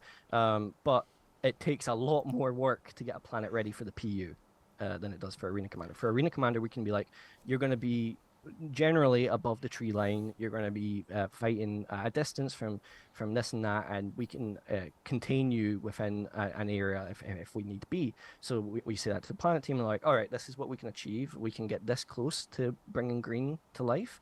Now it's going to be lacking a lot of the things that are PU exclusive items like bunkers or mission location cities, whatever it may be, right? But what we've got right now is in there for Arena Commander, and that's why the ground isn't necessarily built for it just yet, because it's focused on the flight modes for now. A little. I'm sorry, go ahead, Sean. We did, however, backdoor Skybox. Yeah, we got the real Pyro Skybox. Yeah, real Pyro Skybox. Fun fact, Dying Star. Yeah. Yeah, so Están comentando si realmente han introducido antes que que en el universo persistente del planeta dice que sí, que bueno, que realmente no, porque realmente el planeta que tienen ahora mismo del que va a haber con atmósfera en lo que es el universo, que dicen que sí, que una de las cosas que quieren que seamos capaces en modo free fly de poder bajar en un 12 contra 12, poder bajarnos de la nave y poder seleccionar un loadout sin tener simplemente una pistola como se tiene ahora en el modo free fly para que se pueda utilizar para eventos de organización. Que realmente que es un cacho del planeta que está modificado para que... O sea, modificado no, que sirve el propósito y que no está listo para salir en el universo persistente, pero sí que sirve para el propósito de la Nana Commander porque, bueno, pueden limitar la cantidad de espacio que somos capaces de poder utilizar y demás. Y que además está pensado para volar por encima de los árboles, no a nivel de los árboles, ¿no? Eh... Arena Commander, as you know, as a true experimental mode, as a true test bed. Talk to me about how that process is, because right now, unless I'm not reading my emails correctly, there's Evocati testing of master modes in Arena Commander happening now, right? That's right. Yep. There's tests in master modes right now, and actually, full disclosure, I was way more worried about doing this, and it was Duncan's real passion for master modes and actually for the game overall that actually got this in, because he really drove this one through. So it's great. I want to let Duncan talk about it. Yeah, I mean, we go back to that whole, we want to bring Arena Commander back to being a test bed. There is no better way to make that statement than to get such a monumental feature, such a fundamental feature to our flight model featured in Arena Commander, so we can get that feedback now rather than much later. As you know, Master Mode, it's going to take a while before it reaches the PU. It's a full retuning of every ship and everything is changing. If we can get that testing done now with a limited selection of ships, right now we've got the Gladius running in Evocati. You can jump in the Gladius on I believe it's Dual, Vandal Swarm, and Free Flight. The feedback we're getting has been tremendously helpful. I've been in the chats with the vehicle teams. They're like seeing stuff that is helped push the direction of master modes, but also fix up bugs, which better fix now than later, right, when it affects the PU. And yeah, right now we're testing in Evocati. It's going very well received, and lots of amazing feedback. And we don't want to stop with Evocati, right? PTU eventually, with the waves from PTU, we want to get their hands on master modes, get even more wider feedback from a wider range of players. And of course, that leads us into live, right? It's part of our experimental mode drop. And yeah, shame we couldn't talk about it on ISC before. It just missed it. We filmed for ISC, and I believe that the next Friday after was when we got the final approval for Master Modes to be featured in Arena Commander, because we wanted some extra updates from Squadron in there, and we looked at it, and it was an amazing experience, and we want to share that testing process with players, and now we finally can, thanks to the invention of experimental mods. But you hear how sorry, just to piggyback, you hear how tight that layer is now between the two. Like the reason I was so worried about this was the timing, like the fact that it was even between your ISC and now, that just a whole new mode, multiple modes actually, and changes the ship was able to be brought online. So I mean, and just the layer between players and devs on the experimental mode is so thin, which is really good for feedback. The whole thing of experimental modes came about is we have weekly playtests. Like every team has weekly playtests, but I like to join other teams to get their perspective on how they're doing things and how Arena Commander can help their progression. And I was joining the vehicle teams regularly, and we were testing master modes, and we would go into Dying Star and we'd be like, all right, here's the tunings that we're going to be testing today. Next week it's a different set, and I was just in those sessions. I'm like, man, I wish we could share this with players. How much valuable feedback will we get from being able to share this with a wider variety of people? And it really resonated with everyone when presenting to them as well, on what we can bring to experimental mods. Need to remind you to... Claro, o sea, al final está comentando del tema de los Master Modes, buenas Arquivo. Está comentando el tema de los Master Modes, de la introducción de los Master Modes a los modos experimentales de la Arena Commander, y que dice que ellos tienen pruebas semanales de lo que es un tiempo de juego para poder probar cosas y tal. Y una de las cosas que estaban probando eran los Master Modes y que el feedback que consiguieron ya a nivel interno, pues que estaban deseando poder llevarlo a manos de jugadores, que ahora mismo está siendo probado en el Arena Commander, que se puede utilizar solamente el Gladius, está limitado al Gladius. Va a estar limitado a una serie de naves de momento, porque sabemos que es una característica que no está lista para implementar en el universo persistente. Eso lo hemos escuchado a yo decir varias veces, de que primero pues están centrándose en las naves del Escuadrón 42 y a partir de ahí dar un paso adelante, y que la posibilidad de poder meter esto en los experimental modes, que es algo tremendo y que realmente pues significa el hecho de que eso, que va en serio, ¿no? Que con esto pues sí que va en serio el hecho de que el Arena Commander pueda servir como cama de pruebas para meter características nuevas, y con esto pues queda más que demostrado, ¿no? De que la verdad que dicen que además tienen ganas de que podamos catarlo en el PTU, aparte de los Evocati, porque bueno, yo la verdad que tengo tremendas ganas de echarle el guante a los Master Modes, y probablemente cuando salga la 3.20 pues en el PTU estemos muchísimo tiempo dándole. Nos estemos muchísimo tiempo dándole, practicando y averiguando cómo resolver el vuelo, ¿no? La verdad que espero que sea una experiencia entretenida. Turn off your auto exposure on your webcam before we do this next time. Your webcam's like really on one right now. It is just like, rah, rah, rah. You can figure that out. Now the master modes, while Duncan figures out the auto exposure, we're almost done. But you know, while getting master modes into Arena Commander, this is a version of master modes because. Like I said, the reason we can bring it into Arena Commander is because it is just the Gladius right now. And you've had to do some engineering to finagle it to work with the existing PU HUD and stuff, right? Because it's being developed under the Squadron branch, and they have an updated HUD and visor and stuff like that. So there was a fair bit of work massaging this to get into Arena Commander, right? Yeah, so some of it was actually already done ahead of getting the game mode developed. The game modes were originally developed. I essentially made them the week after I had that fault when I was sitting with VFT. I met with Yogi and some of the other VFT programmers, and I'm like, how can we get this across? And they're like, well, we use a CVAR, right? A command variable for non game devs, and this turns this on, we need this on, and so forth. So we got a big list of all the things that need to be on, and we made them what we call game rules parameters, game rules being the parameters that control all of our game mode, for lack of better words. I'm very sorry about my camera. I tried to fix it. And we turn those CVARs into parameters so we can change it per game mode. So we're not affecting PU, we're not affecting other game modes. We are affecting only the ones that are labeled as master modes to have these certain things enabled. And thanks to some fine tuning from the vehicle team and others on making those features available, we're able to do that. And again, going with the Gladius, we had to take the old Gladius and get it to work with new systems, right? And thankfully the vehicle team, experts in that area, were able to take these new systems and plug them into the old Gladius so that we can have not the full experience, because that's some of it isn't ready yet to even get feedback. It wouldn't be valuable feedback for now, but we've got what we need to be able to get good feedback and in the current Gladius, so that there's no holding back. We're like, we don't want to wait for this and that to finish to be able to get this in your hands.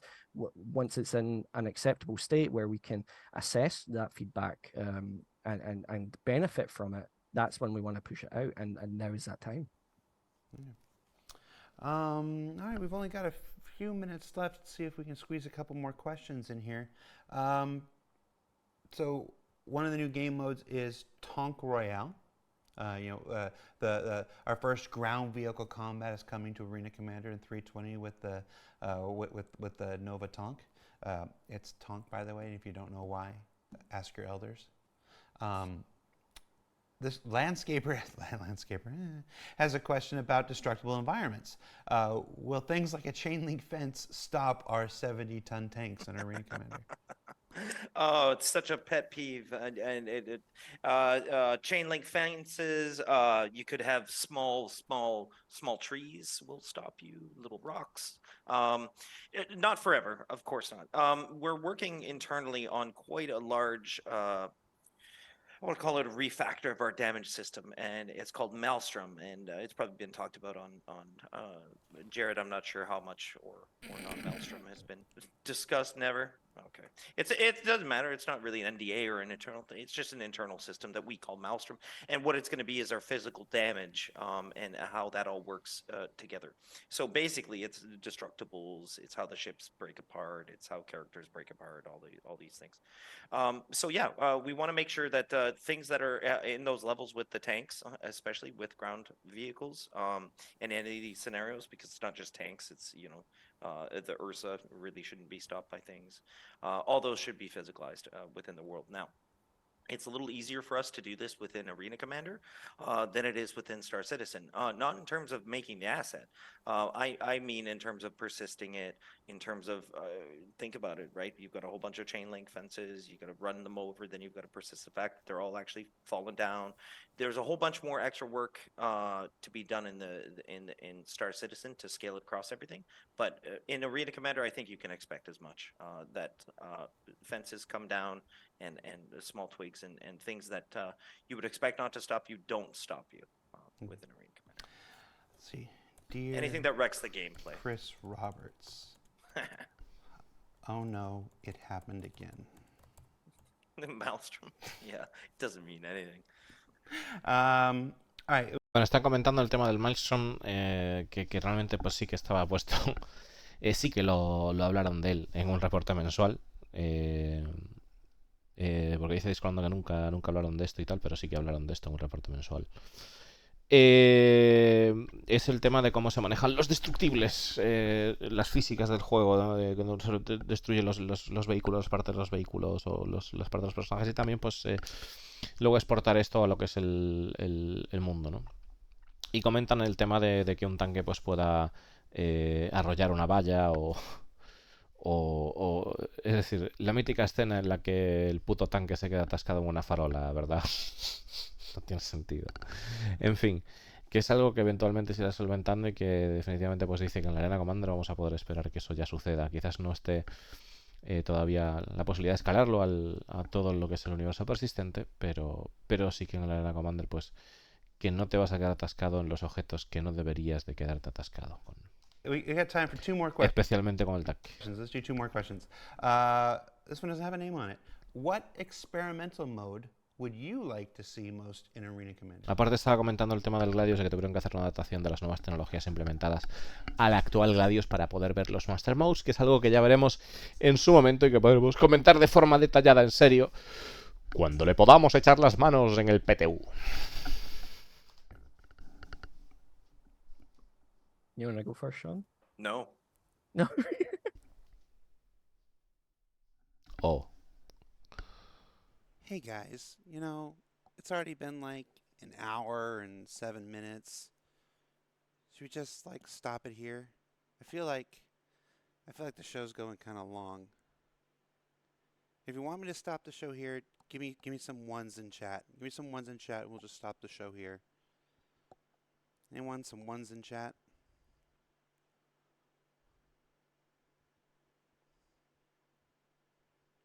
It has been going on for a while. We're like an hour and 7 minutes already. Oof.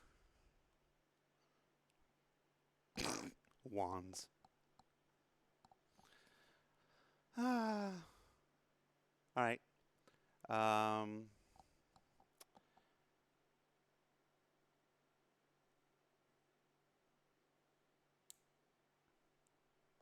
Okay. All right. Oh. Mira el que puso el logo de Alfilo. Fine. We'll start it up again. Here we go. ¿Qué cojones? Okay, so, Puto Rail que lo ahead. pilla aquí en el chat poniendo en el chat de ellos el logo de Alfilo. What the fuck.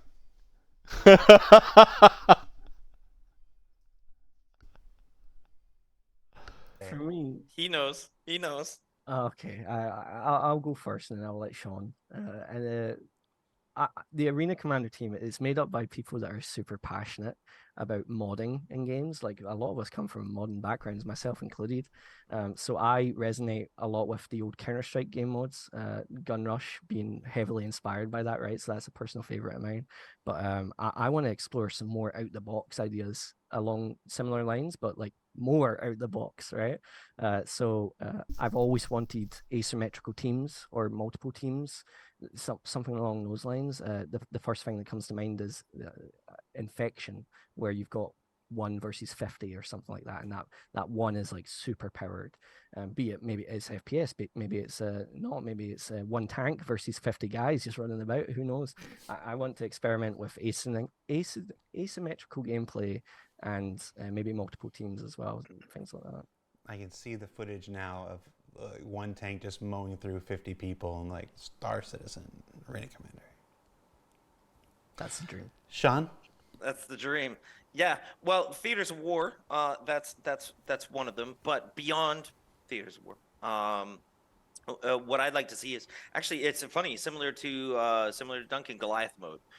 Goliath mode is like a 1v4, a 1v6, asymmetrical sort of gameplay. And again, it's kind of expected in theater scenarios that we do have asymmetrical gameplay.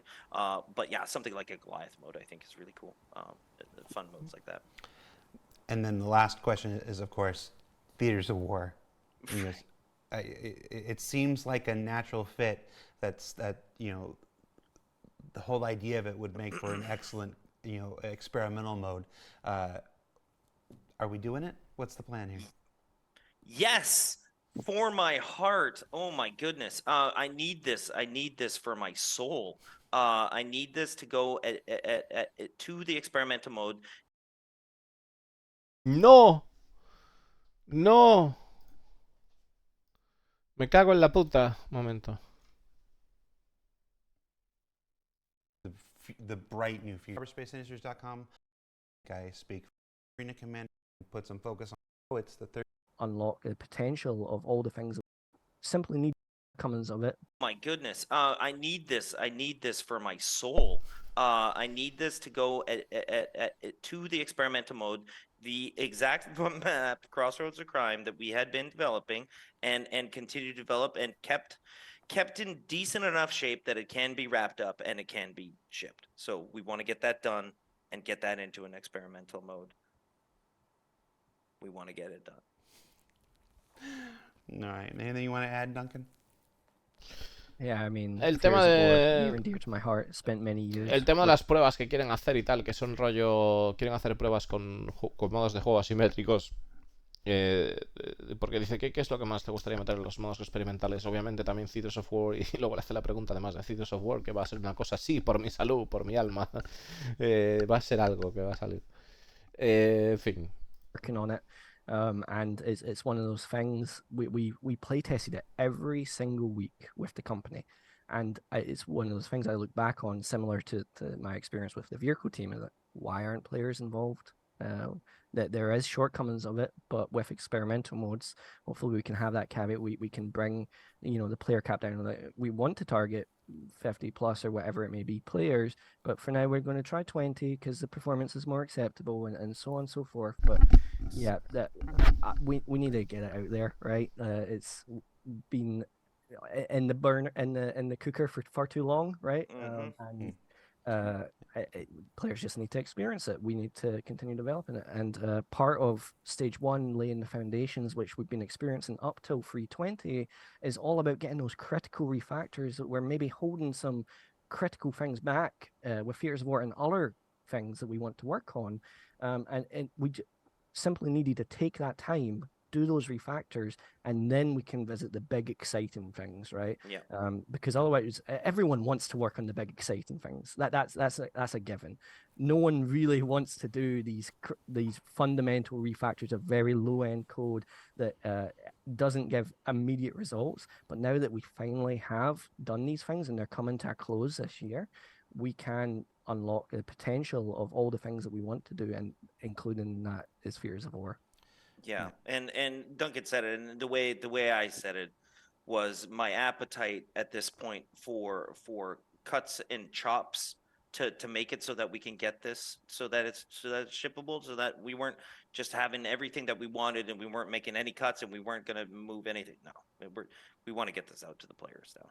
Yeah. So I think it was, there was a statement made maybe just 2 weeks ago. It's the 13th, so probably somewhere around June 28th. Theaters of War is being worked on. Our immediate focus is on, improving these features and getting this new foundation for Arena Commander underway, then working on things like multi-crew spawning and all that stuff.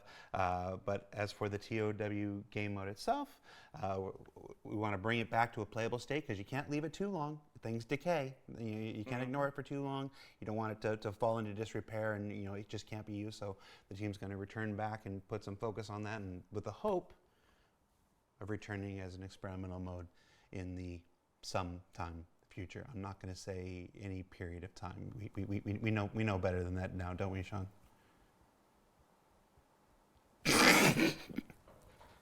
Soon, TM. What? What?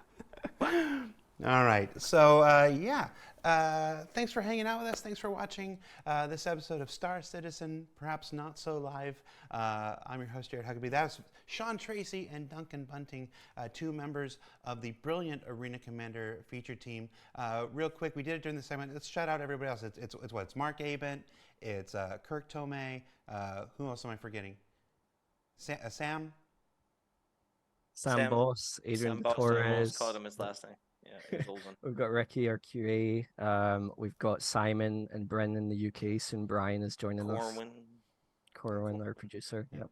So a small, tight team, but getting your time in the sun with Arena with Alpha 320. It's been a long time coming, and I'd like to think I speak for enough people when I say that we're excited about what's coming to 320 and the bright new future for Arena Commander moving forward. So thank you for being here, everybody. We forgot about Teddy. Get that in there. Oh yeah, and Teddy. Teddy's new. Teddy's new. Thanks for watching, everybody. Cool. Take care. Remember, ISC is still on hiatus. We come back not next Thursday, the Thursday after that. And of course, the CitizenCon season. I think there are still tickets available on the website. You can check that out at robertsspaceindustries.com. It's a 2-day event over in Los Angeles. I get to go home for the first time since moving to the other side of the world. I hope somebody fed my fish. Thanks for watching, and I'll talk to you later, everybody. Bye.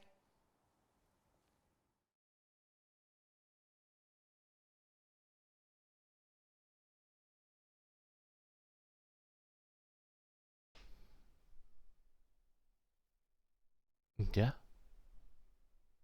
Vamos a esperar por si acaso hace alguna cosa discolando, pero yo creo que ya está. 20, 21, 22. Se acabó. Vale. Pues ya estaría nada. Simplemente al final han comentado el tema de que vamos a estar de descanso, de descansito, comentando lo que son los miembros del equipo. Los nombres estuvieron lanzando nombres de los miembros del equipo, que son un equipo pequeñito. 6 personas deben de ser, o 7. Y aparte de eso, bueno, pues que para la semana no va a haber Inside. Será para la semana que viene. Y dicho esto, chavales, dicho esto, buena Faibo, que no te había visto por ahí. Y a ver, es una buena noticia. Yo creo que, a ver, yo estoy contento con lo que acabo de escuchar aquí en el Star Citizen Live. La verdad que creo que es algo que va a estar bastante guay. Porque probablemente pues se ha acabado de empujar el juego un poquito más, ¿no? De lo que hay ahora. Porque quizás ahora recibimos cosas de forma un poco más lenta. ¿Qué cojones? Ah, vale, porque he empezado otra vez. Otra cosa. Decimos las cosas un poco más lentas y tal. Y bueno, pues los experimental modes, pues creo que sí que es un buen sitio, más que incluso un PTU, porque al final un PTU, para que esté preparado para el PTU, necesitan un espacio más controlado, más chiquitillo. Yo creo que es buena idea. Y veremos a ver cómo evoluciona la cosa, chavales. Menudo bostezo me voy a pegar. Es que ha sido largo de cojones. Nos vamos a ir al New World, chavales. Nos vamos a ir al New World porque básicamente tenemos una guerra pendiente. Y ya pues... Yo qué sé. Igual... La verdad que estoy contento con el New World. Estamos dando caña y tal. Y estoy contento con el puto juego. De momento, mientras el Star esté como esté, pues yo qué sé. Vamos a darle un poquito más de descanso. Que conste que estoy... O sea, que conste que antes, cuando abrí el juego, ¿vale? Que conste que antes, cuando abrí el juego, el Star Citizen, me dieron ganas de jugar. Y... Porque yo siempre tengo ganas de jugar el Star Citizen, realmente. Casi siempre. O sea, es muy raro que... A pesar de que tal y que cual, o sea, meterme y tal me da... O sea, me mola mucho el juego, es evidente. Pero voy a tomar la decisión de seguir jugando al New World y descansar en serio del Star. O sea, necesito descansar en serio del Star Citizen.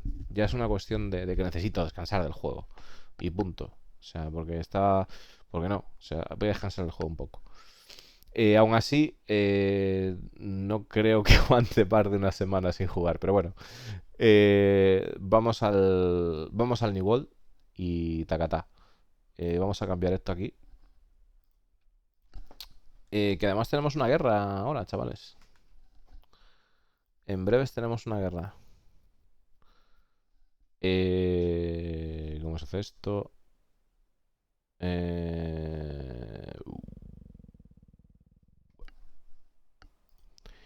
vamos a abrir el vapor.